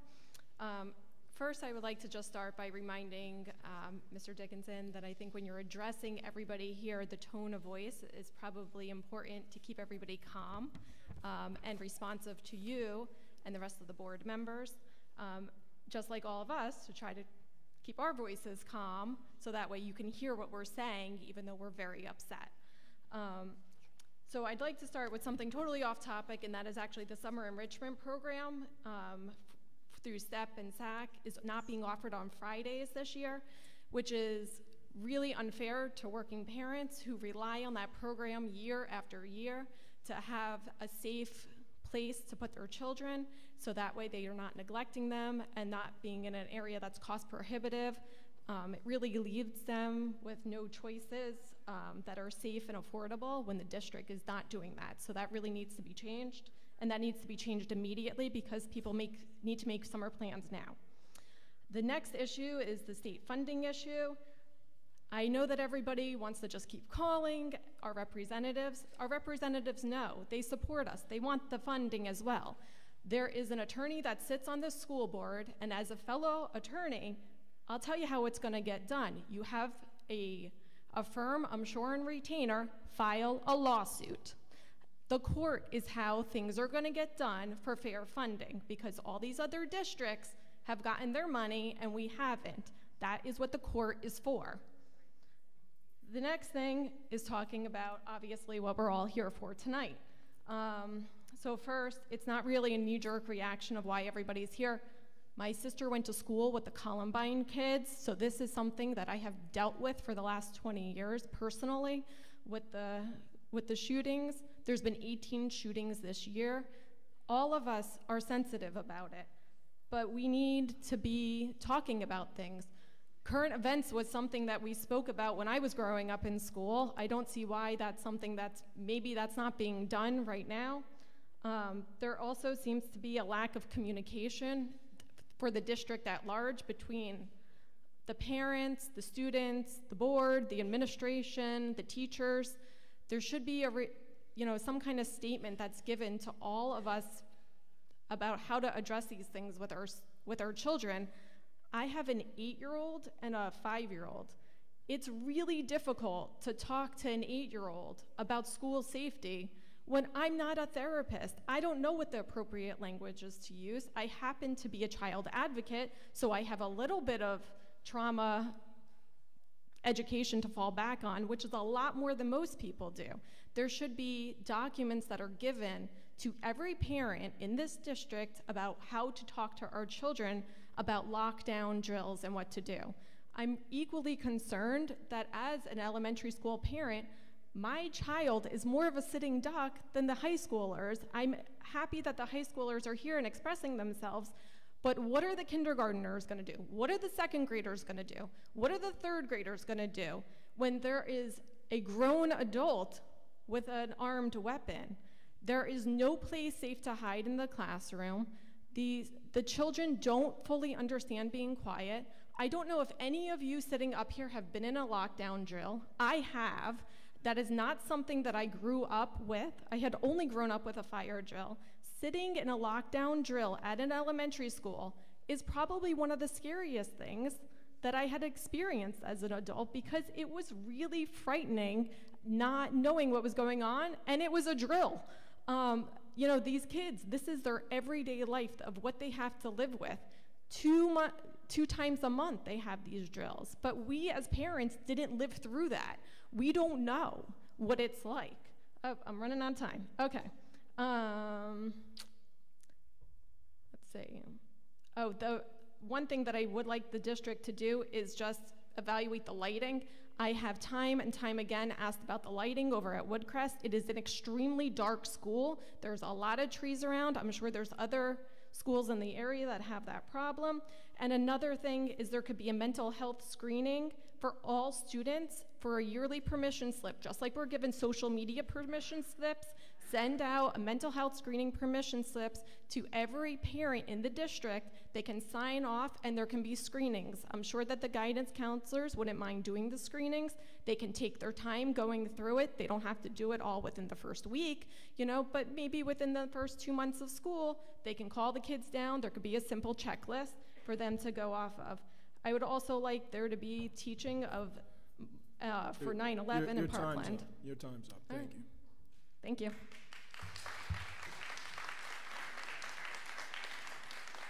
Evening, ladies and gentlemen. I'm going to be brief. A lot of you know me. Andy Behrend, 112 Ashbrook Road, right here in Cherry Hill. And I'm going to probably hit a couple of things that other people have hit on. But earlier in this meeting, I heard this board vote on a bunch of trips that you all want to take on fact-finding or whatever. You guys need to prioritize where the cash goes, okay? If it means you don't get to go out on junkets, guess what? The money should be going towards security and towards our buildings. Without question. And if you have stuff that's out there right now, roll it back. It's within your purview. That's number one. As you all know, I did run for school board, so I actually saw that architect's report, what these buildings, what the shape they're actually in. And people in this room don't understand that bond issue that they're going to talk about with you in September is not even the tip of the iceberg. Every building in this district is end of life. So my question to this board is, why are you going to sink money into putting the type of security into these schools, you need to start building. And I mean really building. I came to this board with the solution of trying to get that Subaru building, so at least you have some place to put students while you knock down a building and rebuild it. Apathy is not what you can do at this point.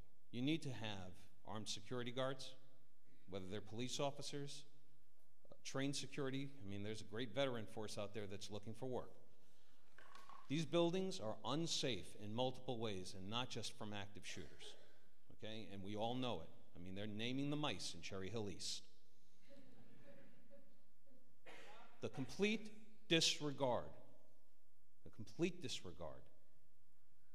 by Dr. Perry for his students, I have to tell you, Dr. Malash, I've been a hiring manager most of my career.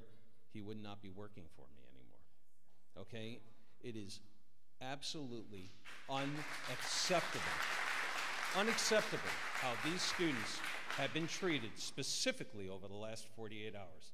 And the fact that the man could be shown his statements on a videotape and he still denies that he said it, says to me that you have a big, big problem in that school. And you need to address it, not at the end of this year, you need to address it immediately. Also, on that same subject, when a teacher, especially one with the tenure and obviously the love these students have for this teacher, when that teacher disappears, you don't think that some explanation is necessary, that this person goes into the ether, that your principal is basically telling the parents and the students it's not important what happened to him or who's going to replace him so that this AP group can actually pass the AP class and take the AP test? Not acceptable. There is an environment of intimidation of your teachers and of these students, and it is also unacceptable, and it has to end tonight. And that starts with you, Dr. Malash. You have to lead that. Nobody should be intimidated to come forward, whether it's because they have a fear that something can happen in the building, whether they have a concern with one of the teachers, whether there is a concern with a student. There is an environment of intimidation. And I just want to say one other thing. We're talking about Cherry Hill East and Cherry Hill West. There are 3 middle schools and 32 elementary schools. Security is just as important in the entire environment in this community. And we need to address the whole thing, including what is not a $50 billion, but it's close to a $500 billion issue you have with your buildings.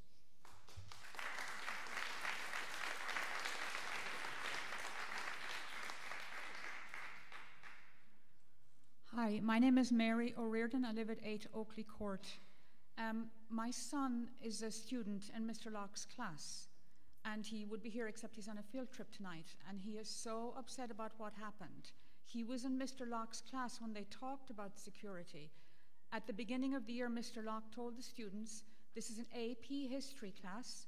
We're going to be talking about current events during the year. These are going to be difficult conversations.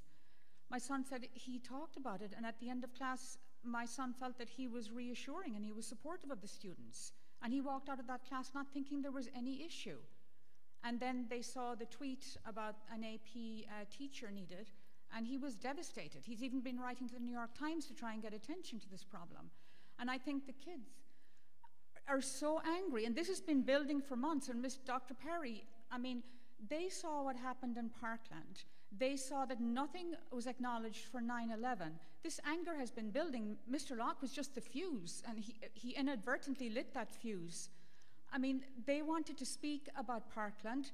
They wanted assemblies or whatever you need, but nothing, not an acknowledgement that it even happened. I mean, the kids can see it's all over the media. They can see their parents are talking about it. They see that in Parkland, the kids are being facilitated by their teachers and parents. They're talking to the politicians, they're giving solutions, they're really articulate, but these kids feel that they're just being shut down and not being heard. This has been building for a long time, and I think it's the leadership at East is the problem. If Dr. Perry had dealt with these kids in a different way, had talked to them about security, had asked them for their ideas and their solutions, they would have felt heard, and this would not have happened. This is a self-inflicted wound. This crisis was unnecessary. And it's Dr. Perry's leadership is a lot of the cause of this happening. That's all I have to say.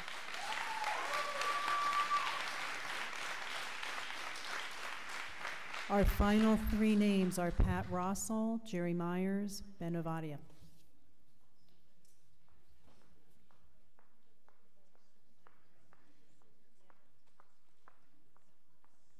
Hi, my name is Pat Rossell. This is my husband Chuck. We're at 1326 Wynwood Avenue, west side of Cherry Hill. Dr. Malash, Mayor Khan, you have both awarded my older children with achievement awards 2 and 4 years ago, roughly. I could not have ever spoken so highly about Cherry Hill Township at that time. Over the past 6 or 8 years, I'm saddened by what has happened in the school system. I've seen the changes with our youngest coming through the school system now. She's in 8th grade. She has seen her older brother and sister go to snowball dances and so excited for these first year dances and first day dances, first month. She was so excited for her 6th grade dance, her first middle school dance. We got a call from the principal that we needed to come to the school, that Lindsay was physically assaulted. So we dealt with that. The next year in 7th grade, she was excited, reluctantly, but still excited to go to her next dance. We got a call from the principal again on that first day of first dance. She had been,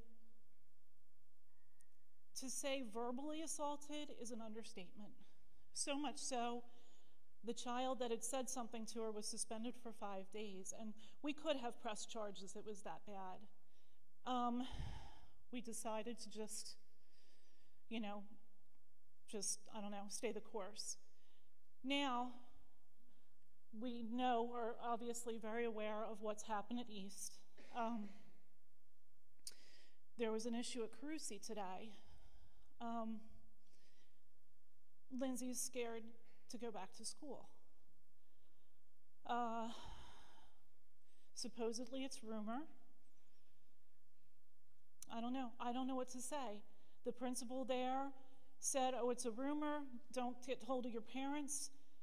But when I spoke with the principal, he said, oh, no, you could have texted your parents, but yet the kids weren't allowed to text or contact their parents. So I'm very concerned. First of all, if this was a rumor, I'm concerned about the student who this rumor is about. How will he go through his school days now if it was a rumor? My daughter has seen that the student's been bullied. It's the typical protocol of what happens. He's been bullied. Supposedly there was a hit list of kids that were bullied. Now, like I said, I've been told this is rumor. I don't know if this is true or not. But this seems as though this is how all this starts. And I don't know what to tell my daughter tomorrow if I should have her go to school. She's terrified. And she loves school. She's in the lead of the musical. She doesn't know what to do. I don't know what to tell her.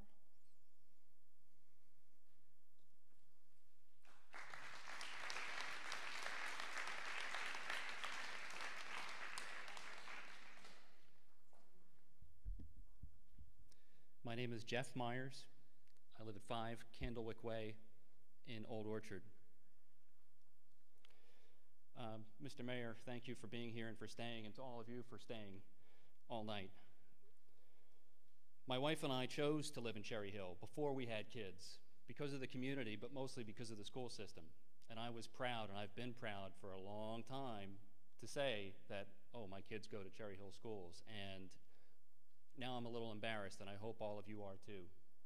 I really do. I hope you're uncomfortable in your seats. I hope that you don't take this back to your office and file it, keep it on top of your desk, and really do something. I have children at Beck and at East. 14 months ago, I stood outside of Beck during that lockdown and watched those helicopters overhead and waited to find out what was going on. You know how scary that is when it's your kid inside? Thank God nothing happened. Thank God we're here talking about what ifs instead of, oh my God, what did happen? You know, let's take action before it's too late. Today, my son walked out with his classmates. Last night, I asked him before he went to bed, what are you going to do tomorrow? He said, I don't know. I said, well, whatever you decide, I'll back you up as long as you know why you're doing it and that you do it respectfully. And he did, and I'm so proud of him and everybody else who did, because that's how change happens.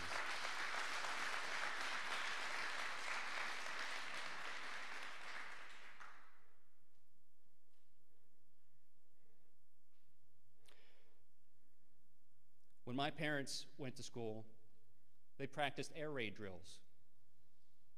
Anybody remember that? Hearing from your parents? Maybe you went through them yourselves. Now we have shelter-in-place drills, and I think that's horrific, but it's practical.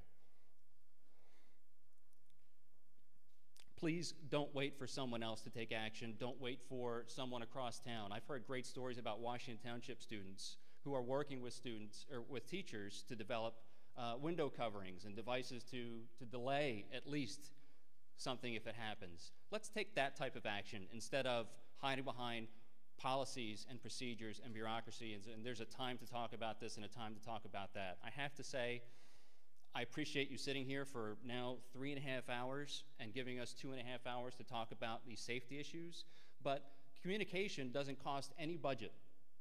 $0. It's time and it's empathy, which you do not seem to have been imparting. You don't seem to get it.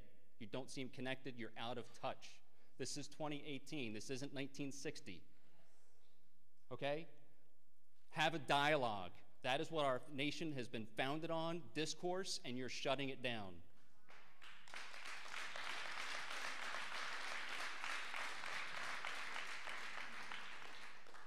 I think I had more to say here, but the bottom line is, be uncomfortable. You have a tough job. It just got tougher. If you want to sit in these chairs, do your job.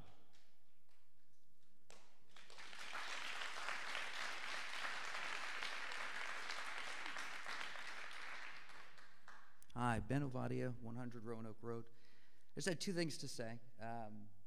Well, first of all, okay, before I say those two things, you know, fair funding is important and security is important. And there are people who fought for that, and there are people here who fought for that.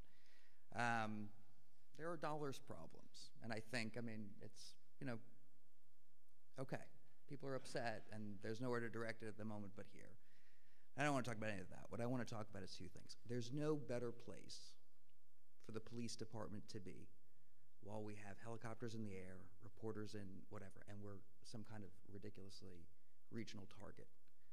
This was all much more intellectual to me a week ago, but my God, our kids are targets. And I don't know where the Cherry Hill Police Department has better to be than at the schools. They've got to be while we're in this unbelievable time of crisis that I didn't see coming. There's no better place for them to be. I mean, there's no better place for them to be. So we've got to secure our schools. The second thing is a little bit more intellectual. On Monday at work, I sat in active shooter training. It was scary as hell. The training that I sat through absolutely could not be given to kids. I mean, the adults are talking about it in our shake-in. But right from Department of Homeland Security is run, hide, fight. Who knew that's what the advice would be, but it is. The people who gave the training, one of them is a Cherry Hill parent. The other one is the son-in-law of Marilee Sherlock, who was the school psychologist who got murdered at Sandy Hook. It's very real for those folks. They would share that training. If you need to close the schools for a day, I don't know how that works, but people need to know what that training is. I didn't know. I didn't know before the training. Run, hide, fight, it's that simple. In the school, there's the responsibility for children, which I assume is a different training, but whatever. I mean, let's get these folks trained. Maybe there is a training for kids. I don't know. Rick's the expert. Who knows? Let's get that training. It's worth it. It's worth it. Let's call it a day of school and not have a day of school, but just get everybody trained. And the police department, essentially important. I mean, you know, it's just one of those things. Once disaster strikes, it's the end. I mean, it's for the people affected. You know, so Monday I was hearing firsthand Sandy Hook. It's horrible. You never forget it. So we're just like, let's get through this crisis. Let's figure out how to pay for it, right? All this is a good idea. You know, we got to do it, but let's get started. And let's make sure we lock down until the circus gets out of town. Let's make sure we're safe. Thanks.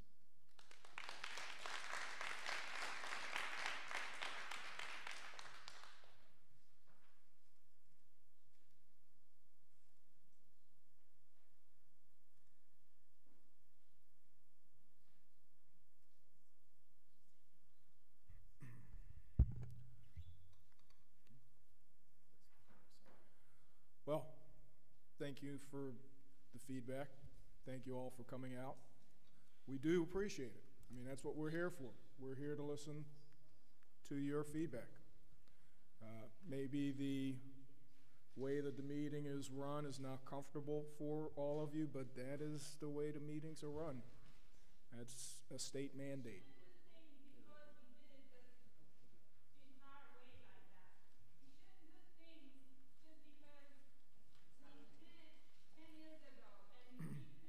Thank you. Thank you. Thank you. Folks, just as Dr. Dickinson is finishing up and as we get ready to close the meeting, there will be continued opportunities for dialogue. As the mayor spoke, we have a meeting Friday morning. We'll talk about joint meetings that we will look to have with the community. I'll be at Thomas Paine Saturday morning with another community conversation at 9 a.m. So everybody is welcome. I encourage you to come out to Thomas Paine Saturday morning. And for those of you that have come to the meetings, you know, we've spent the last 9 months talking primarily about security, but there is a dialogue that comes through. After we follow up, after we follow up our meeting on Friday, there'll be additional information will come out from the school district and the township.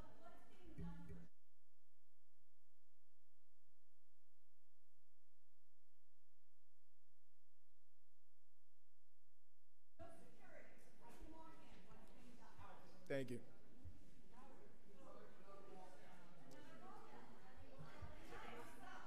Do I have a motion to adjourn?